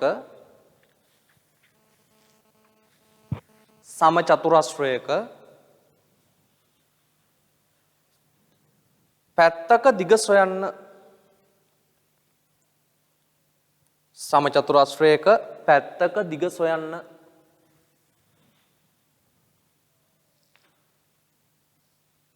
ඔය ගාන හදන්න බලන්න දැන්. හදලා ගන්න බලන්න පිළිතුර. සමචතුරස්‍රයක් තියනවලු පැත්තක දිග සෙන්ටිමීටර් 23යි. පරිමිතිය සෙන්ටිමීටර් 23යි. ඒකේ පැත්තක දිග ඔයගොල්ලන්ගෙන් අහනවා. පරිමිතිය සෙන්ටිමීටර් 23යි නම් පැත්තක දිග.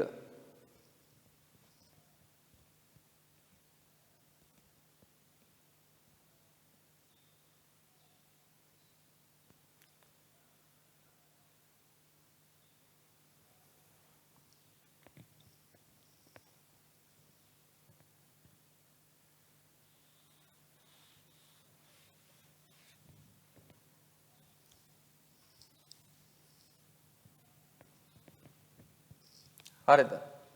දැන් ඔන්න දන්නවා පරිමිතිය 23යි. හරි. දැන් ඔයගොල්ලෝ හදන්න ගියොත් එකපාර හදනවා නම් මොකද්ද කරන්න තියෙන්නේ? 4ෙන් බෙදෙන එක විතරයි. හරි. 4ෙන් බෙදුවේ ගමන් පැත්තක දිග එනවා. දැන් අපේ කටේ කරන්න බැරිද මොකද්ද? ඕක 4ෙන් බෙදා ගන්න එක තමයි බැරි. හරි. දැන් පරිමිතිය ඔස්සේ ගිහිල්ලා අපි ගන්න ඕනේ පැත්තක දිගනේ. මම ඒතකොට කෙලින්ම පැත්තක දිග සඳහාම ගන්නම්. පැත්තක දිග මම හොයන දේ තමයි පැත්තක දිග. එතකොට පැත්තක දිග ගන්න නම් මම දන්නවා පැති හතරම සමානයි. ඔය පැති හතරේම එකතුව 23යි. එහෙනම් එක පැත්තක් හොයාගන්න මම කරන්න ඕනේ 23 බෙදන්න වෙනවා කීයෙන්ද? 4ෙන්. කොහොම දාන්නත් පුළුවන් නැත්නම් බෙදීමේ ලකුණු දාන්නත් පුළුවන්. දැන් තියෙන ගැටලුව තමයි කොහොමද 23 4ෙන් බෙදන්නේ කියලා. දැන් දරුවෝ 23 කියන්නේ ඔත්තේ සංඛ්‍යාවක්නේ. ඒක හරියටම 4ෙන් බෙදෙන්නේ නැහැ. ඒ කියන්නේ පූර්ණ සංඛ්‍යාවක් එන්න 4ෙන් බෙදෙන්නේ නැහැ. එහෙනම් ඕක දශම වෙනවා. එහෙනම් අපි ඕක දශමත් එක්ක තමයි බෙදා ගන්න වෙන්නේ. එහෙනම් දීර්ඝ බෙදීමකට යමු. 23 බෙදනවා 4ෙන්. එතකොට 23ට 4 යනවා 5ක්. 4 වරක් 5 20යි. අඩු කළොත් 3යි. දශම තිත තියලා ගන්න දශම බිඳුවක්. එයාව පහළට ගත්තාම 30යි. 30ට 4 ඒවා 7යි. 4 වරක් 7 28යි. ඉතුරුයි දෙකක්. දශම බිඳුව ඕන තරම් ගන්න පුළුවන් නේ. ආය ගන්නවා දශම බිඳුවක්. එයා පහළට ගත්තොත් හැදෙනවා 20ක්. 20ට 4 ඒවා 5යි. 4 වරක් 5 20යි. අඩු කළොත් බිඳුවයි. එහෙනම් අන්න එනවා පැත්තක දිග 5.75යි මොනවද? සෙන්ටිමීටර්. සෙන්ටිමීටර් 5.75යි. පැහැදිලිද? රයිට්. එහෙනම් දරුවෝ ඊළඟට දැන් ඔන්න සමචතුරස්‍රයක කතාව හරි මං හිතනවා මේ වෙද්දි මේ කොටස නම් හරියටම 100%ක්ම තේරෙන්න ඕනේ. පැති හතරම සමාන නිසා පැත්තක දිග දුන්නේ ගමන් ටක් ගාලා පරිමිතිය හොයන්න පුළුවන් 4ෙන් ගුණ කරලා. එතකොට පරිමිතිය දීලා පැත්තක දිග අහනවා නම් 4 දෙනාම එකතු වෙලානේ පරිමිතිය හැදෙන්නේ. එතකොට එක්කෙනෙක් හොයන්න 4ෙන් බෙදලා අපිට හොයාගන්න පුළුවන්. හරි. එහෙනම් ඊළඟට මාතෘකාව දාන්න අංක 2 ඍජු කෝණාශ්‍රයක පරිමිතිය. ඍජු කෝණාශ්‍රයක පරිමිතිය. අංක 2 ඍජු කෝණාශ්‍රයක පරිමිතිය.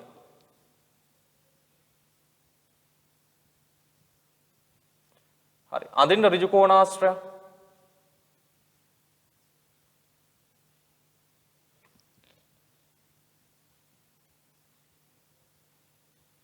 අඳින්න ඍජු කෝණාශ්‍රය.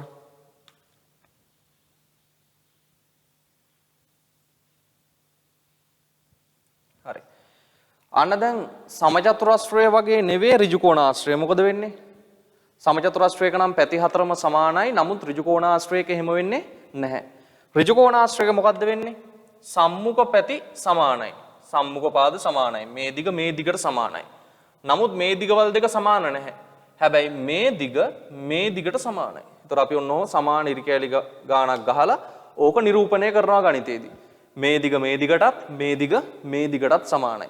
ඒ නිසා අපි කියනවා මෙයාට තියෙනවා මිනුම් දෙකක් දරුවෝ. දැන් සමචතුරස්‍රයක නම් තිබෙ එක මිනුමයිනේ. මෙයාට මිනුම් දෙකක් තියෙනවා. දිග සහ පළල වශයෙන්. හරි. ඔන්න ඔහොම ඔක මාක් කරගන්න. ඔයාලා මතක ඇති අර මං 9 වර්ගඵලයේ පාඩමේ ඔය ගැන විස්තර කළා. හරි? රයිට්. ඔය විදිහට දැන් රූප ස්ථානක් ඉක්මනින් දාගන්න අපි උතෙන්ටත් උදාහරණ ගණන් කිහිපයක් ඉක්මනින් සාකච්ඡා කරගමු.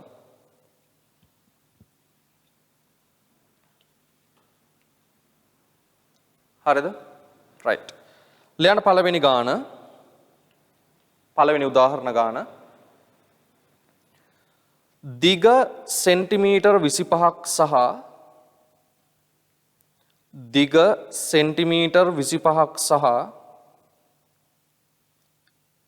දිග සෙන්ටිමීටර් 25ක් සහ පළල සෙන්ටිමීටර් 12ක් වන පළල සෙන්ටිමීටර් 12ක් වන පළල සෙන්ටිමීටර් 12ක් වන ඍජු කෝණාශ්‍රයක පරිමිතිය සොයන්න. පළල සෙන්ටිමීටර් 12ක් වන ඍජු කෝණාශ්‍රයක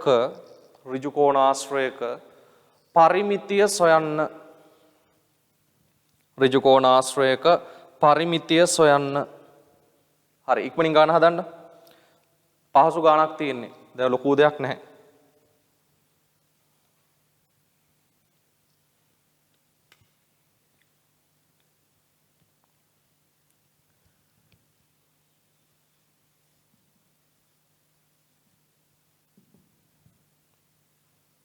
තොර අපිට කියනවා මොකද්ද?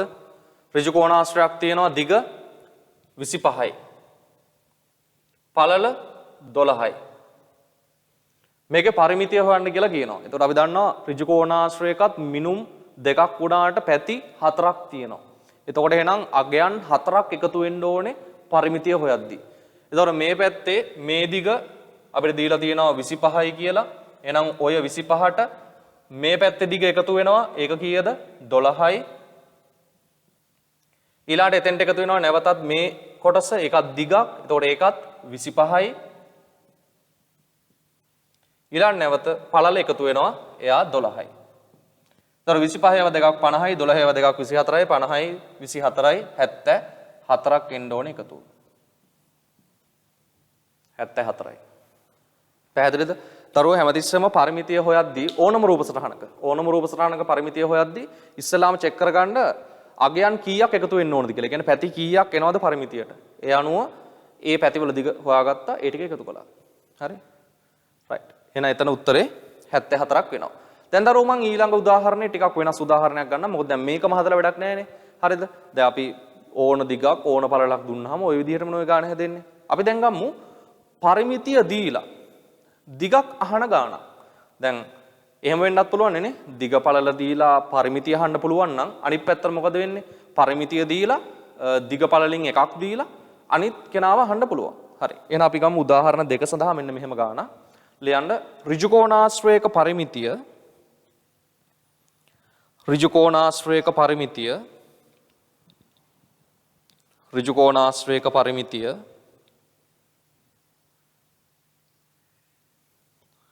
ඍජු කෝණාශ්‍රයක පරිමිතිය සෙන්ටිමීටර් 40ක් සහ සෙන්ටිමීටර් 40ක් සහ සෙන්ටිමීටර් 40ක් සහ එහි පළල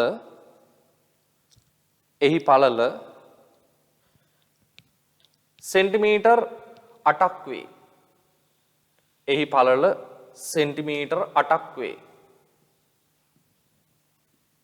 එහි පළල සෙන්ටිමීටර් 8ක් වේ. දිග සොයන්න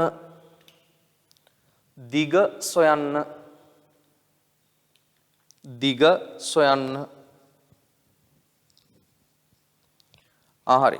දැන් තනියෙන් උත්සාහ කරන්න බලන්න ගාන හදන්න.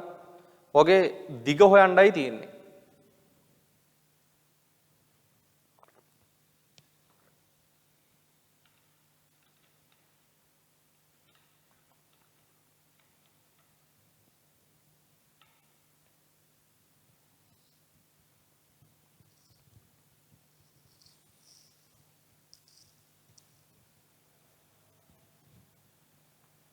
හරිද?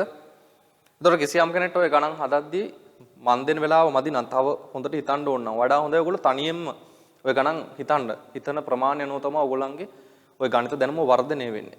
හරිද? එහෙම වුණොත් වීඩියෝ එක නතර කරලා තව වෙලාව අරගෙන ගාන හදලා ඊළඟ කොටසත් එක්ක එකතු වෙන්න. හරි? රයිට්. දැන් මේ බලන්නකෝ. දැන් අපි හිතමු මේ ගාන හදන්න කොහෙත්ම මේ කිසිවක්ම හිතෙන්නේ නැති කෙනෙක් ඉන්නවා. එතකොට එයාට යන්න පුළුවන් දරුවෝ මූල ධර්මයට. හරිද? අපි කතා කරමු සිද්ධාන්තයට. අපි කතා කළා පරිමිතිය කියන්නේ වටේ දිගෙහි එකතුව කියලා. ඒතකොට අපි අඳ ගන්නවා ඍජු කෝණාශ්‍රය. එතකොට ඍජු කෝණාශ්‍රයක් ඇඳ ගමන් එයාට තේරෙන්න ඕනේ හරි මේකේ පැති හතරක් තියෙනවා. ඔය කියන විදිහට ඔය පැති හතරේ එකතුව තමයි කීයක් වෙන්නේද? සෙන්ටිමීටර 40ක් වෙන්නේ. එතකොට දරුවෝ මේකේ පළල 8යි කියලා දාලා තියෙනවනේ. එහෙනම් මේ පැත්ත 8යි. එතකොට අපි දන්නවා මේ පැත්තට මේ පැත්ත සමානයිනේ. එහෙනම් මේ පැත්තත් 8යි. එතකොට කවුද නොදන්නා කෙනා උනේ? නොදන්නා කෙනා වෙලා තියෙන්නේ දිග. එහෙනම් අපිට දිග සඳහා අගයක් ගන්න පුළුවන්. එතකොට දිග සඳහා අගයක් ගනිද්දී දැන් දිග දන්නේ නැහැනේ. ඒක අඥාතයක් වෙලානේ තියෙන්නේ. එතකොට අගය අඥාත පදයක් තමයි ගන්න වෙන්නේ. එතකොට මම අඥාත පදයක් ගන්නවා a කියලා. හරි? එතකොට ඔය පැත්ත මොකද වෙන්නේ? මේ පැත්තට සමානයිනේ. එතකොට මේ පැත්තේ දිග a නම් මේ පැත්තේ දිගත් මොකද්ද? a ම වෙනවා. එතකොට දැන් අපි දන්නවා පරිමිතිය කියන්නේ වටේ දිගෙහි එකතුව. එහෙනම් මට දැන් ලියන්න පුළුවන් පරිමිතිය සමානයි a ට එකතු වෙන්න ඕනේ 8ක් නැවත a කෙනෙක් නැවත 8ක්. එහෙනම් වටේ දිග එනවා a එකතු කිරීම 8 එකතු කිරීම a එකතු කිරීම 8. පැහැදිලි නේද? එතකොට දැන් මේක එකතු කරද්දී අඥාත පද වලට එකතු වෙන්නේ අඥාත පද, සංඛ්‍යා වලට එකතු වෙන්නේ සංඛ්‍යා. අපි ඉගෙනගෙන තියෙනවානේ සජාතීය පද තමයි සුළු වෙන්නේ. එතකොට මෙතන a ට a එකතු වුණාම a ට a එකතු වුණාම හැදෙනවා 2a. ඒලා දෙන්නේ. ඊළඟට ධන 8ට තව ධන 8ක් එකතු වුණාම ඔක්කොම හැදෙනවා 8යි 8යි කීයක්ද? ධන 16ක් හැදෙනවා. ධන 16යි. ඊළඟට මෙන්න තියෙනවා පරිමිතිය අපිට දුන්න ගානේ 40යි කියලා. එහෙනම් පරිමිතිය සෙන්ටිමීටර් 40යි. ඒතර අපි ගාන සුළු කරගන්න ඒකක අයින් කරමුකෝ. දැන් මේ තියෙන්නේ සරල සමීකරණයක්. දැන් මේක විසඳන්න දරුවෝ. මේකෙන් a1 හොයාගන්න ඕනේ. එතකොට ඕගොල්ලෝ දන්නවා අපි ඉස්සෙල්ලාම ඉවත් කරගන්න ඕන කාවද?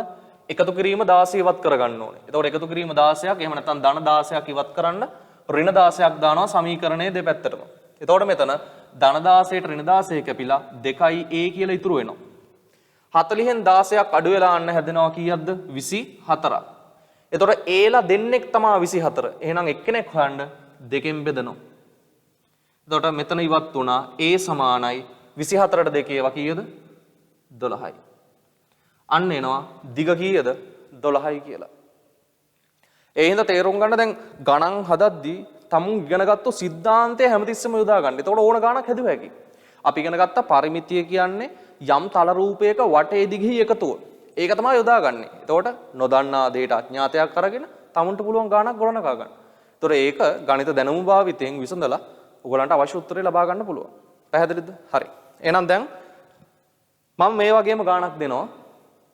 මේ ගාණ හදලා දෙන්න මට. ලියා ගන්න උදාහරණ අංක 3.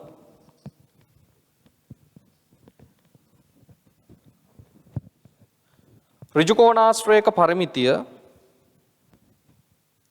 ඍජු කෝණාශ්‍රයක පරිමිතිය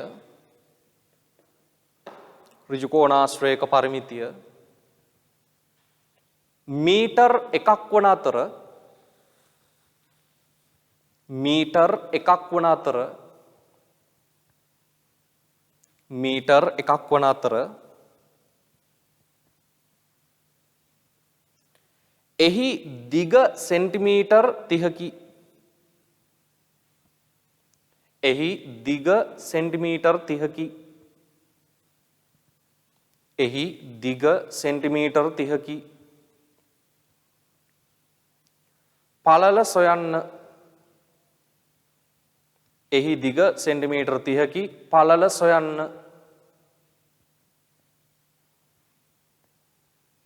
පළල සොයන්න.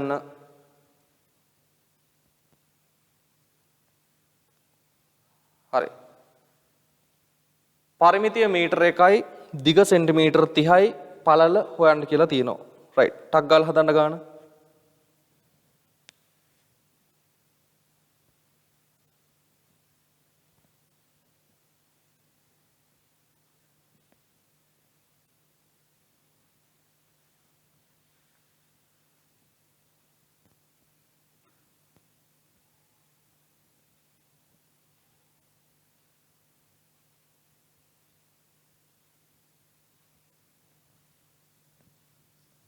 right.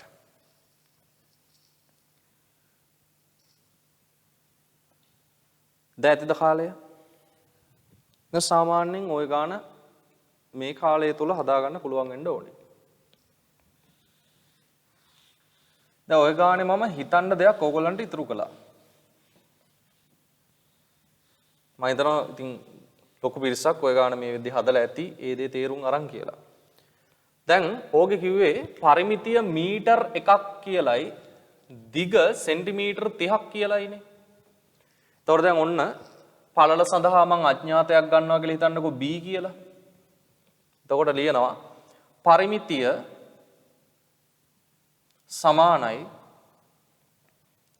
30 එකතු කිරීම b එකතු කිරීම 30 එකතු කිරීම b කියලා. දැන් එතකොට මෙතන එනවා 30යි 30යි එකතු වුනහම 60යි b ට b එකතු වුනහම 2යි b. දැන් මෙතන පරිමිතිය අපි දානවා කියලා හිතන්නකෝ මීටර 1ක් කියලා. දැන් ඔය ගාන හදන්න බෑ. ඇයි දැන් ඔය ගාන ඒකක වශයෙන් නිවැරදි නැහැ. හේතුව මෙතන තියෙන මේ 60 කියන්නේ සෙන්ටිමීටර් 60ක්. මොකද අතන දිග දුන්නේ සෙන්ටිමීටර් වලින්නේ. හැබැයි පරිමිතිය දීලා තියෙන්නේ මීටර වලින්. ඒතකොට අපිට ඒකක දෙකක් එකිනෙක සුළු කරන්න බෑ. එතකොට සමීකරණයක නැත්තම් ගානක අපි සුළු කිරීමක් කරනවා නම් අගයන් ඇසුරින් ඒම අගයන් මොකක් වෙන්න ඕනද? එකම ඒකකයෙන් තියෙන්න ඕනේ. එහෙනම් දරුවෝ මෙතන මීටර 1යි කියලා ආදේශ කරන්න බෑ.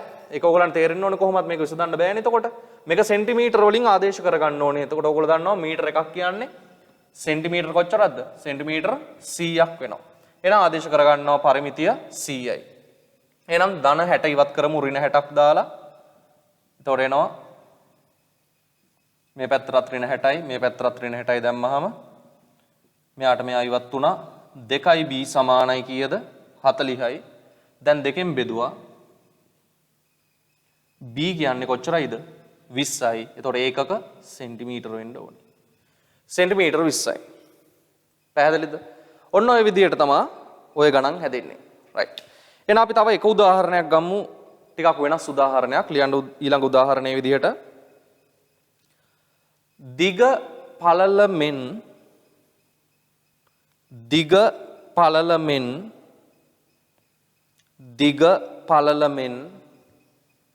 දෙගුණයක් වන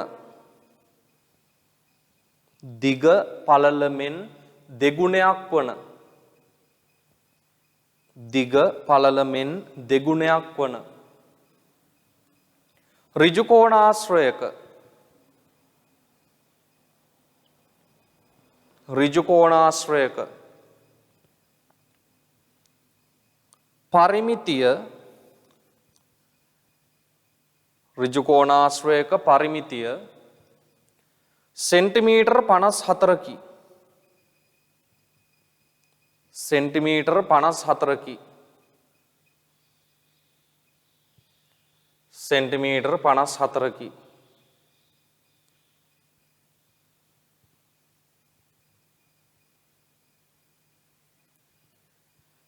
එහි දිග හා පළල සොයන්න.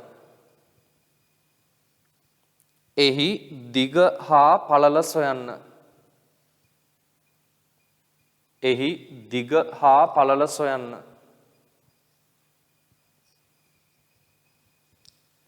හරි.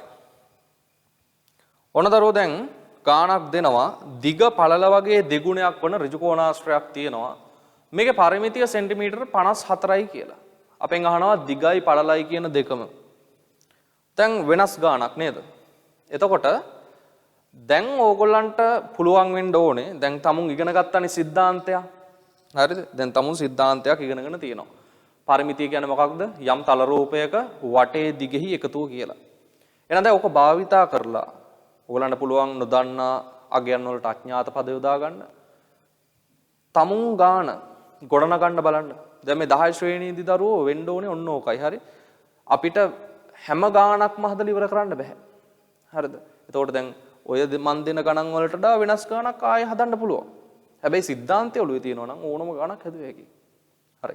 අඥාත පදයක් අරගෙන බලන්න ඔය ගාන හදන්න පුළුවන්ද කියලා. දැන් ඕගොල්ලන්ට අවශ්‍ය වෙලාව ගන්න දරුවෝ. දැන් මම ඕක සාකච්ඡා කරනවා ඊළඟට. හරිද? ඕගොල්ලන්ට අවශ්‍ය වෙලාව ගන්න වීඩියෝ එක නතර කරලා තනියෙන් හිතන්න ඕක පුළුවන් තරම්.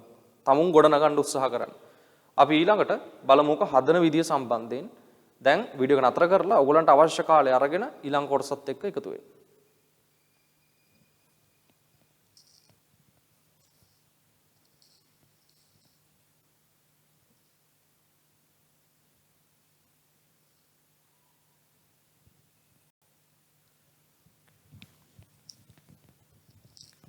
හරි.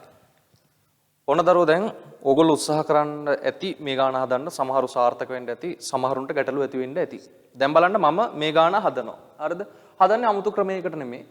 මං ඉගෙනගත්තු පරිමිතිය කියන දේ භාවිතා කරලා. මෙන්න බලන්න. මට කියනවා ඍජු කෝණාශ්‍රයක් තියෙනවලු. හරිද? ඍජු කෝණාශ්‍රයක් තියෙනවලු. ඒ ඍජු කෝණාශ්‍රයේ දිග මට කියනවා දිග පළල මෙන් දෙගුණයක්ලු. එතකොට දිග කියන කෙනා මොකද වෙන්නේ? පළල වගේ දෙගුණයක්. ඒ කියන්නේ පළල දෙකෙන් ಗುಣ කරන්න ඕනේ මොකක් ලැබෙන්නද? දිග ලැබෙන්න. එහෙනම් දිග කියන කෙනා සමාන වෙන්නේ කොහොමද? පළල කියන කෙනාව දෙගුණ කළාමයි සමාන වෙන්නේ. එතකොට ඊළඟට මට කියනවා මේකේ පරිමිතිය කොච්චරක්ද? සෙන්ටිමීටර 54යිලු. පරිමිතිය සෙන්ටිමීටර 54යිලු. මගෙන් අහනවා දිගයි පළලයි. දැන් දරුවෝ හොඳින් තේරුම් ගන්න මෙහෙම දෙයක්. දැන් මට දිග අවශ්‍ය නම් දිග ගන්න වෙන්නේ පළල දෙකෙන් ಗುಣ කරලා. පළල දෙකෙන් ಗುಣ කරලා. එතකොට දැන් දිග දන්නෙත් නෑ පළල දන්නෙත් නැහැනේ. හැබැයි මෙතෙන්දි කාව හොයාගත්තා නම් දිග හොයාගන්න පුළුවන්ද? පළල හොයාගත්තා නම් දිග කියන්න පුළුවන්. මොකද දිග එන්නේ පළල දෙගුණයකින්නේ. එහෙනම් මෙතන ප්‍රධාන නොදන්න කෙනා තමයි පළල කියලා කියන්නේ. එහෙනම් අපි අඥාතයක් ගමු පළල සඳහා. මම ගන්නවා පළල x කියලා. පළල x කියලා ගන්නවා. හරි? එතකොට දැන් මේකේ මම ගත්තොත් මෙන්න මේ පළල සඳහා x කියලා අඥාතයක්. මේ පළලට මේ පළල සමාන නිසා මේ පැත්තත් මොකද වෙන්නේ? xම වෙනවා. හරි? එතකොට දිග කියන කෙනා ලැබෙන්න ඕනේ කොහොමද? දිග සමානයි පළල දෙගුණේනේ. එතකොට පළල x නම් දිග ගන්න මෙයාව දෙකෙන් ಗುಣ කරන්න ඕනේ. පැහැදිලිද ඒක? පළල දෙකෙන් ගුණුනහම තමයි ලැබෙන්නේ දිග. එතකොට පළල x කියලා ගත්තොත් x දෙකෙන් ගුණුනහම හැදෙනවා මොකක්ද? 2x කියලා. අන්න එහෙනම් දිග ගන්න පුළුවන් මොකක් කියලාද? 2x කියලා ගන්න පුළුවන්. එහෙනම් මෙන්න මේ දිග මට ගන්න පුළුවන් 2x කියලා. හැබැයි දැන් මේ පැත්තට මේ පැත්ත සමානයිනේ. එහෙනම් මේ පැත්තත් මොකද වෙන්නේ? 2x කියලාම ගන්න වෙනවා. පැහැදිලිද ඒ කාරණේ? දැන් ඔන්න මම නිරවුල් කරගත්තා මගේ දිග සහ පළල සඳහා මම ගන්න ඕනේ අඥාත ගැන. පැහැදිලිද? දැන් මම යනවා මම ඉගෙනගත්තු දෙයට. මම ඉගෙනගෙන තියෙනවා පරිමිතිය කියන්නේ වටේ දිගෙහි එකතුව කියලා.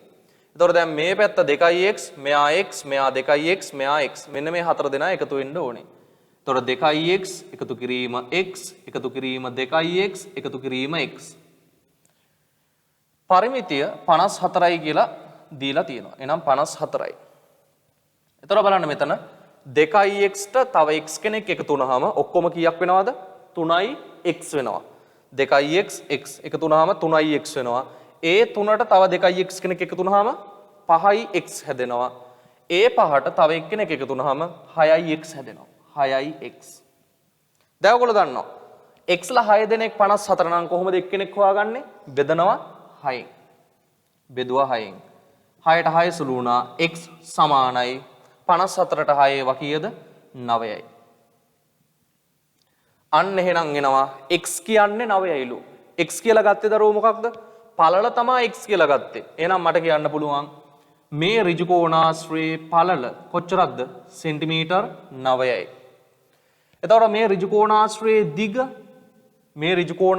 දිග වෙන්න ඕනේ පළල දෙකෙන් ගුණ කරාම ලැබෙන අගයනේ. එහෙනම් පළල 9යි 9 ගුණ කරනවා දැන් දෙකෙන්. පළලේ දෙගුණය. 9 වරක් 2 කීයද? 18යි. ඔන්න එහෙනම් දරුවෝ දිගයි පළලයි. දැන් තේරුම් ගන්න ඕනේ මෙහෙමයි. මෙවුවා අමාරු ගණන් නෙවෙයි දරුවෝ. හරිද? ක්‍රමවේදය තේරුම් ගන්න. මම මේ ගානක් හදනකොට හදන ක්‍රමය. හරිද? මම හැමතිස්සෙම මොකද කරන්නේ?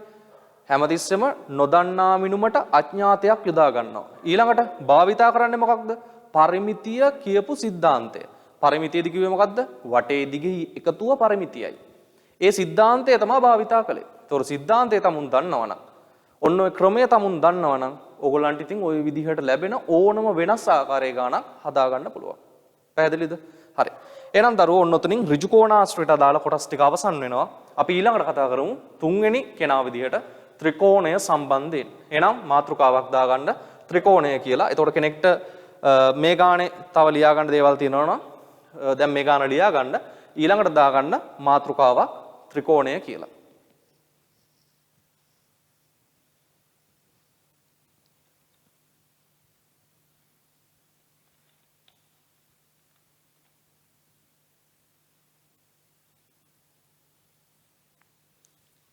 හරි. දැන් ඔන්න ඔයගොල්ලෝ දාගන්න මාතෘකාව දරුවෝ ත්‍රිකෝණයක පරිමිතිය කියලා. දැන් අපි කතා කළා සමචතුරස්‍රය ගැන කතා කළා. ඊළඟට කතා කළා ඍජු කෝණාශ්‍රය ගැන කතා කළා.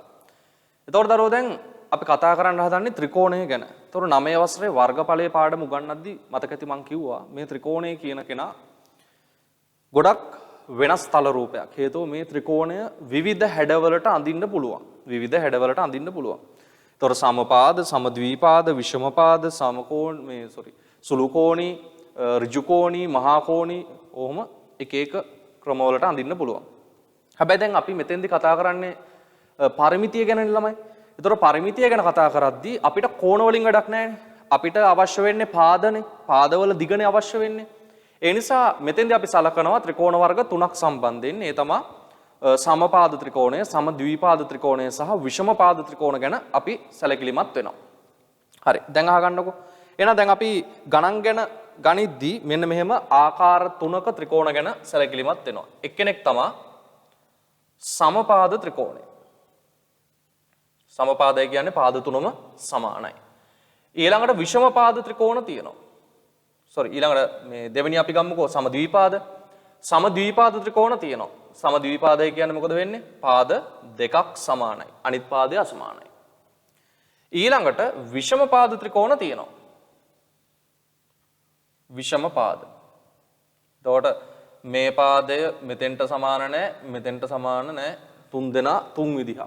ওই විදිහට අපිට ගන්න පුළුවන් දිග අණුව ආකාර තුනක ත්‍රිකෝණ තියෙනවා. හරිද? මෙයා කවුද?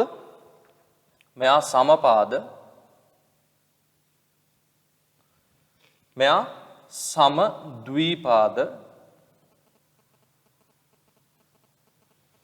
ඊළාට මෙයා විෂමපාද. රයිට්. ඊළඟ තරුවක් දාලා මුලින්ම ත්‍රිකෝණවල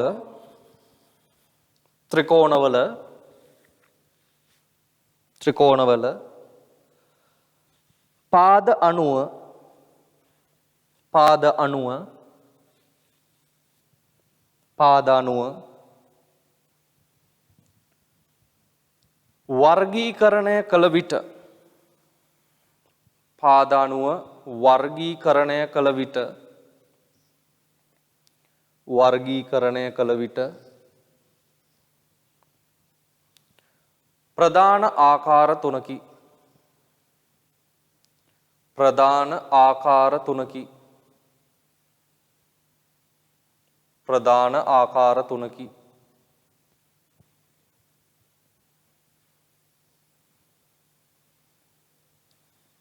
හරි. අන්තිමට දරුවෝ රූප සටහන් තුනක් ඇඳලා ලියා ගන්න තුන් දෙනාව. සමපාද, දෙවනියා සමද්විපාද, තුන්වෙනියා විෂමපාද. එතකොට දැන් ඔකට කාලයක් අවශ්‍යයිනේ. හරි. එතකොට එක එක අයට එක එක කාලය යනවා. ඒ නිසා වීඩියෝ එක නතර කරලා ඕක ඇඳගෙන ඉන්න පැහැදිලිව ඇඳලා ලියාගෙන ඊළාට මම ඕකේ උදාහරණ ගණන් වලට යනවා. රයිට්.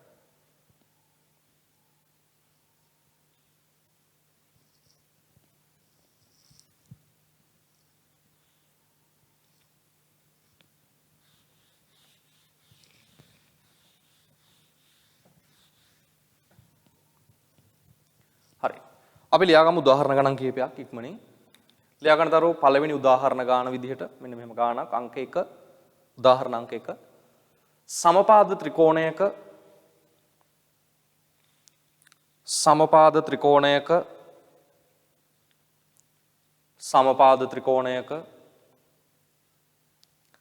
එක් පාදයක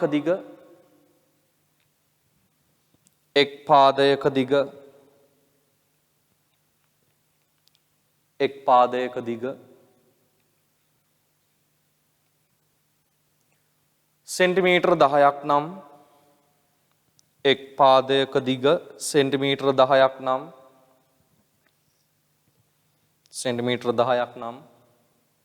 එහි පරිමිතිය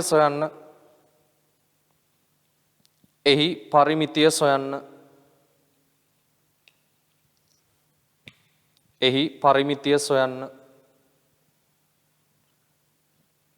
හරි ඉක්මනින් උත්තරයක් ලියන්න. ලේසි ගාන.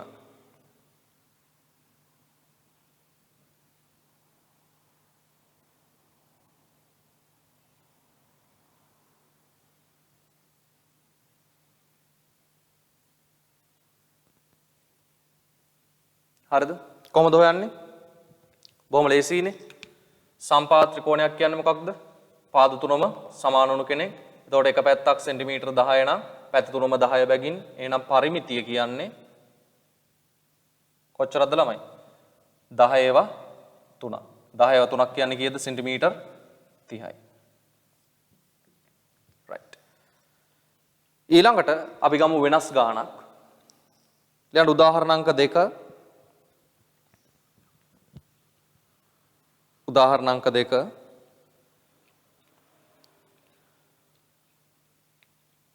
පරිමිතිය සෙන්ටිමීටර 50ක් වන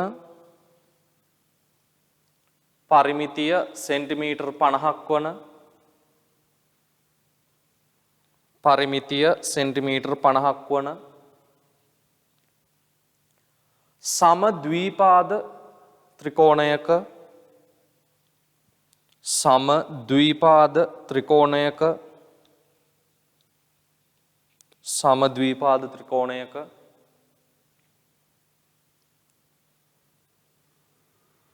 දිගින්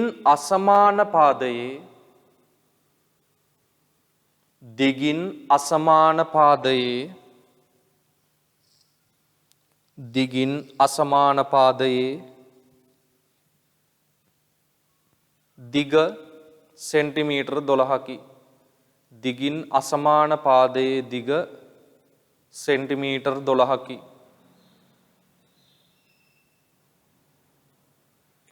සමාන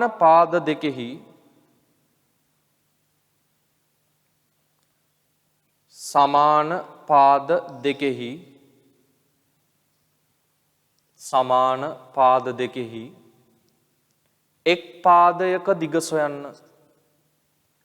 සමාන පාද දෙකෙහි එක් පාදයක දිග සොයන්න.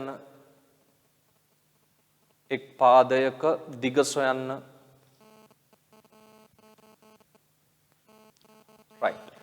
දැන් ඔයගොල්ලන්ට මම ඍජු කෝණාශ්‍ර වල ගණන් හදද්දී කියලා දුන්න ක්‍රමවේදයක්. හරි. මේක හොඳට මතක් කරගෙන ඔය ගාන හදන්න දැන්. හරිද? දැන් දරුවෝ ඇත්ති තරම් කාලය ගන්න. වීඩියෝ එක නතර කරලා ඇති තරම් කාලය ගන්න අරන් ගාන හදන්න.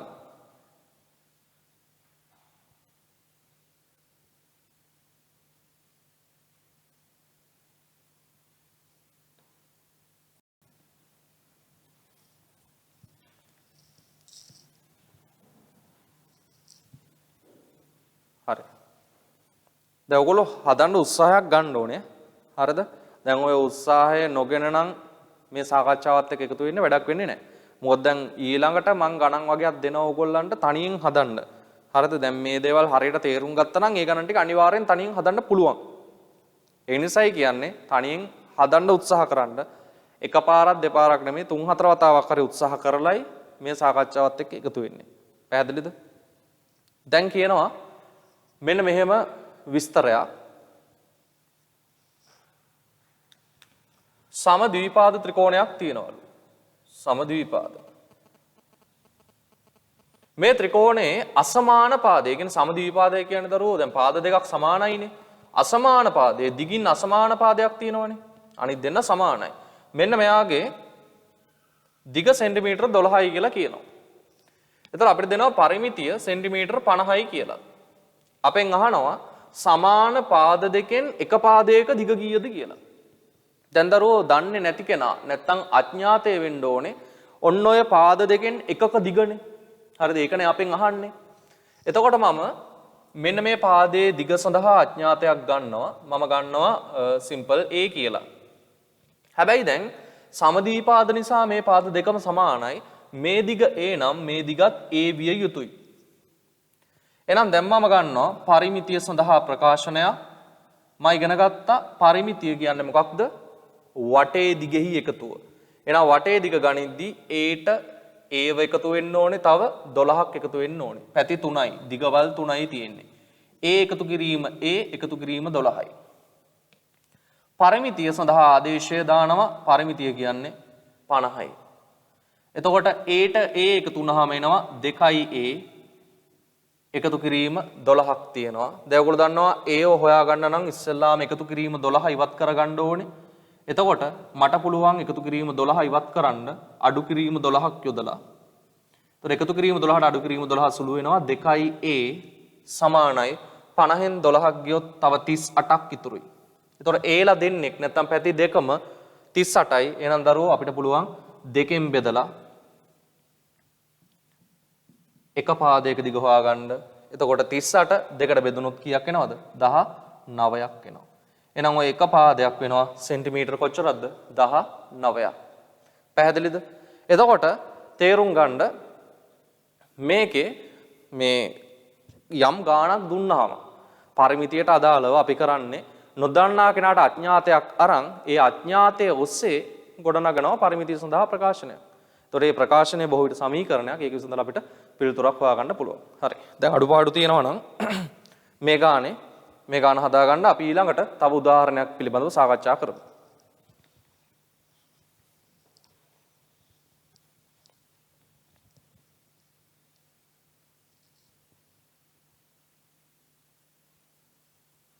right. ඊළඟට ලියන්න උදාහරණයක් 3 විදිහට මෙහෙම ගානක්. විෂමපාද ත්‍රිකෝණයක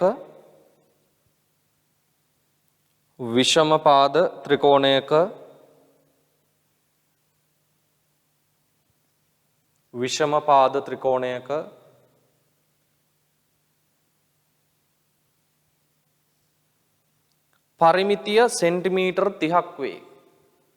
විෂමපාද ත්‍රිකෝණයක පරිමිතිය සෙන්ටිමීටර් 30ක් වේ.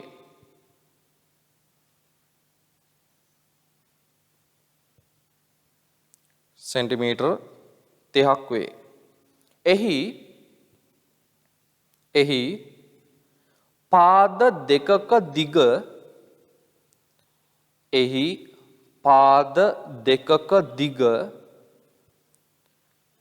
පිළිවෙලින්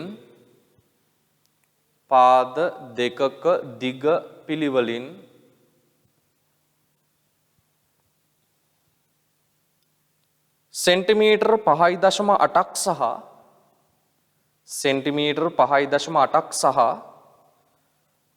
සෙන්ටිමීටර් 5.8ක් සහ සෙන්ටිමීටර් 9.4ක් වේ.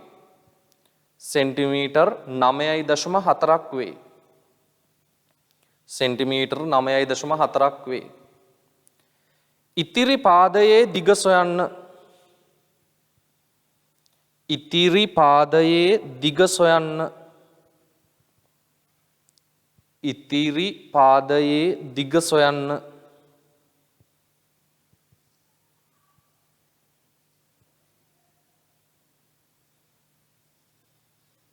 right.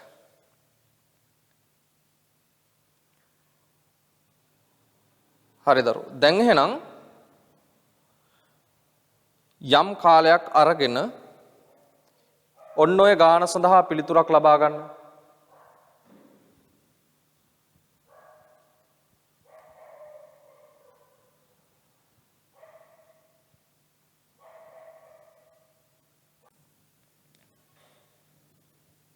හරි. දැන් මන් දරුවෝ මේ ගාන සාකච්ඡා කරනවා. මේ ගාන ලේසි ගාන. හරිද? තවමත් හදන්න බැරි වුණා නම් කාලය අරන් ගාන හදලා ඉන්න. අපිට කියන්නේ විෂමපාද ත්‍රිකෝණයක් ගැන. විෂමපාදය කියලා කියන්නේ පාද තුන අසමානයි. ඒතර මේ පාද තුනෙන් ඔයගලන්ට කියනවා එකක දිග 5.8යිලු. ඒතර මම මේ දිග ගන්නම්කෝ 5.8යි. එතකොට ඊළඟ පාදයේ දිග මම දුන්නේ 9.4යි කියලා. එහෙනම් මේ පාදයේ 9.4යි. ඔයාලට මම කිව්වා මේකේ පරිමිතිය කොච්චරද සෙන්ටිමීටර් 30යි කියලා. ඒතර දරුවෝ දැන් විෂම පාත්‍රිකෝණයක මම මෙහෙම ලකුණු කරගත්තේ මේක කුඩාගේ ඉඳලා කුඩා පාදයට දැම්මේ. මෙයා වඩා ටිකක් දිග නිසා එයා ඊළඟ පාදයට දැම්මා. මොකද දැන් 30 කියන අගය හැදෙන්න නම් මේ අගයන් දෙකටම වඩා ටිකක් ලොකු අගයක් ඕනේ ඊළඟ පාදයට. දැන් එහෙනම් අපේ අඥාතය වෙන්නේ මෙන්න මේ පාදයනේ. මම මේ පාදයේ දිග සඳහා x කියලා අක්ෂරයක් ගන්නවා. එතකොට පරිමිතිය එන්නේ වටේ දිගෙහි එකතුවෙන්. එතකොට 5.8 එකතු කිරීම 9.4 එකතු කිරීම x කියන දිගවල් තුන අපිට ගන්න පුළුවන්. එතකොට මෙතන පරිමිතිය සඳහා අගයක් ගන්න පුළුවන් 30යි කියලා. දැන් මෙතන මේ දෙන්නව එකතු කරගන්න.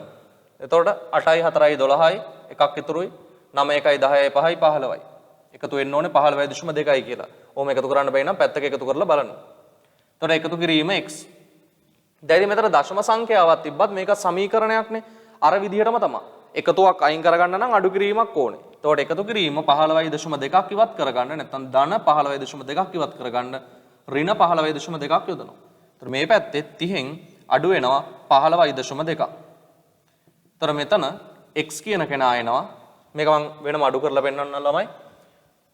30න් 15.2ක් අඩු කරද්දී ඔන්න ඔහොමයි ලියා ගන්න ඕනේ. මෙයාට දශම නැහැනේ. එතකොට දශම තිත තියලා බිඳුවක් ගන්න දශම නැති නිසා.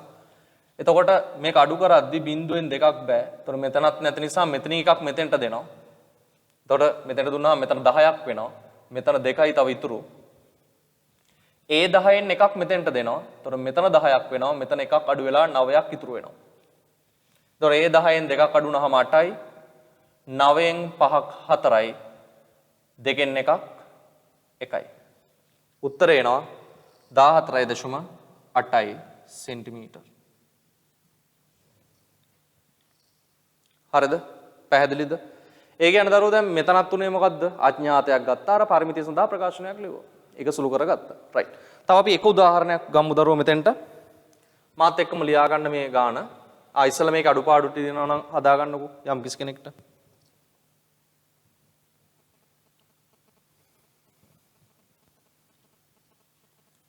හරිද? දැන් මේක දිහාම බලන් ලියලා වැඩක් නැහැ. හරි?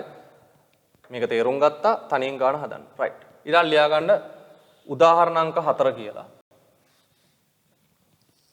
PQR සමපාද ත්‍රිකෝණයක PQR සමද්විපාද ත්‍රිකෝණයක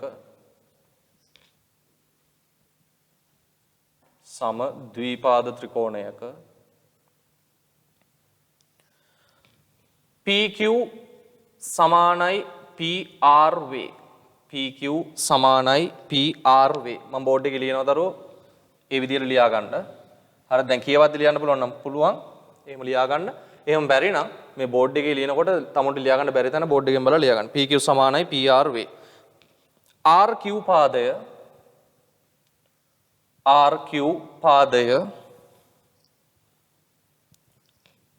PQ පාදයට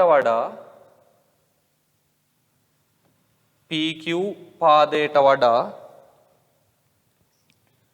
centimetre 3කින්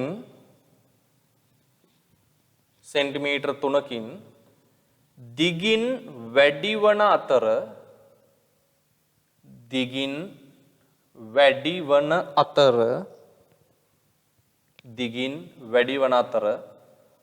RQ සමානයි සෙන්ටිමීටර් 15 වේ.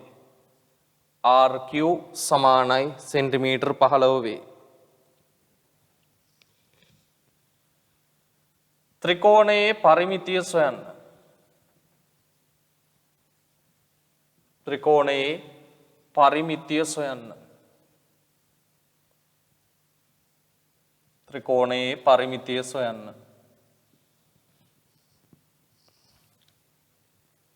දැන් මේ ගාන අමාරු ගානක් නෙමෙයි. ගානේ ටිකක් තියෙනවා පොඩි විස්තරයක්. ඒ විස්තරයට අනුව ඔයගොල්ලෝ ගාන ගොඩනගා ගන්න ඕනේ. හරි ලේසි ගානක්. රයිට්. දැන් ඔන්න ගාන තියෙනවා ලියා ගන්න බැරුව ගිය කට්ටිය මේක බලලා ලියා ගන්න. යම් කාලයක් අරගෙන ගාන හොඳින් අධ්‍යයනය කරලා රූප සටහනක් ඇඳලා නම් කරගෙන ඔය කියන කරුණු කාරණා එක්ක පරිමිතිය සඳහා අගයක් ලබා ගන්න.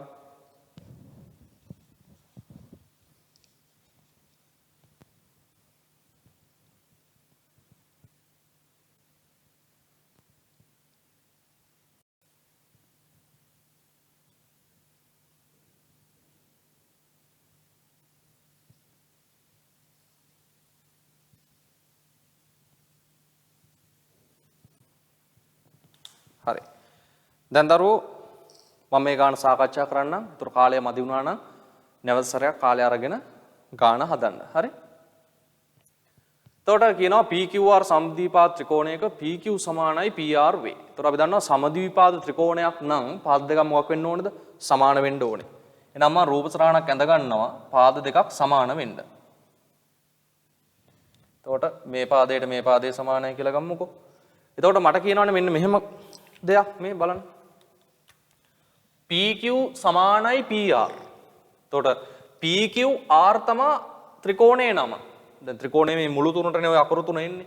එතකොට දැන් සමාන වෙන්න ඕන පාද දෙක PQ සහ PR. එතකොට දරුවෝ දැන් මේ දෙන්නටම P කියන කෙනානේ පොදු. එහෙනම් P කියන තැනින් තමයි පටන් ගන්න ඕනේ. එහෙනම් මෙන්න මේ මෙතන මුදුන තමයි ශීර්ෂය තමයි P වෙන්න ඕනේ. එතකොට මෙතන Q කියලා ගන්න පුළුවන්. මෙතන R කියලා ගන්න පුළුවන්. එතකොට PQ සමානයි PR. RQ පාදය. RQ පාදය කියන්නේ මෙයානේ දැන්. RQ පාදය PQ පාදයට වඩා සෙන්ටිමීටර් 3කින් වැඩිය. එතකොට දැන් මේ ඇඳලා තියෙන විදිහෙන් නම් දරුවෝ මගේ රූප සටහන වැරදි. හේතුව දැන් මේ පාදයලු දිගින් වැඩි. ඒ හින්දා මම රූප සටහන ටිකක් වෙනස් කරගන්න. ඒ පාදය දීර්ඝ වෙන විදිහට. ඒතර අපිට අඳින්න වෙන්නේ මෙන්න මෙහෙම. මේ පාදවලට වඩා මේ පාදේ දිගයි. මේ පාද සමානයි. ඒතර මෙතන P කියලා ගත්තොත් මෙතන Q මෙතන R. හරිනේ? එතකොට PQ සමානයි PR වෙනවා. ඊළඟට කියනවා RQ කියන පාදය PQ වලට වඩා සෙන්ටිමීටර් 3කින් වැඩිලු. මෙන්න මේ පාදය RQ PQට වඩා වැඩිලු 3කින්. හරිද? එතකොට අපිට දෙනවා RQ 15යිලු. මෙන්න මේ පාදයේ දරුවෝ 15යි. RQ 15යි. හරිද? එතකොට දැන් අපිට කිව්වනේ මෙහෙම එකක්. RQ කියන කෙනා PQ වලට වඩා 3කින් වැඩි කියලා. ඒ කියන්නේ 3කින් වැඩි කියන එකේ අදහස මොකක්ද? මෙන්න මේ PQ පාදයට වඩා 3ක් මේ පාදයේ වැඩි කියන එකේ අදහස PQ වලට 3ක් එකතු කළොත් තමයි කාව ලැබෙන්නේද? RQ ලැබෙන්නේ. ඒ කියන්නේ මෙයා තමයි දිගින් වැඩි කෙනා. එතකොට මෙයාට වඩා 3කින් මෙයා වැඩි. එහෙනම් දරුවෝ PQ හොයාගන්නේ කොහොමද? මෙයා 3යිනේ වැඩි. එහෙනම් PQ හොයාගන්න පුළුවන් RQ ගෙන් 3ක් අඩු කරලා. එහෙනම් PQ කියන දුර සමාන වෙන්න ඕනේ. දැන් PQ කියන දුර දැන් මේ දුර ගත්තොත් මෙයාට වඩා 3ක් වැඩිනේ. එහෙනම් PQ කියන දුර මෙයාට වඩා 3ක් අඩු වෙන්න ඕනේ. එහෙනම් 15න් 3ක් අඩු වෙන්න ඕනේ කීයද? 12ක් වෙන්න ඕනේ. එහෙනම් මේ දුර 12ක් වෙන්න ඕනේ. ওই දුර මේ දුර සමාන නිසා මෙයත් 12යි. එහෙනම් දැන් අපිට පරිමිතිය ගන්න පුළුවන් 12 12 15 කියන දිගවල ටික එකතු කරලා. එහෙනම් පරිමිතිය එනවා දරුවෝ පරිමිතිය සමානයි 12 එකතු කිරීම 12 එකතු කිරීම 15 කියලා. එතකොට මෙතන 12යි 12 එකතු වුණොත් 24යි 24යි 15යි 39ක් කියලා එනවා.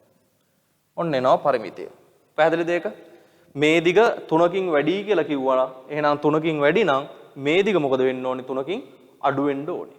පැහැදිලිනේ? රයිට්. එහෙනම් දැන් මේ ගානේ අඩුපාඩුවක් තියෙනවා නම් හදා ගන්න ඊළඟට.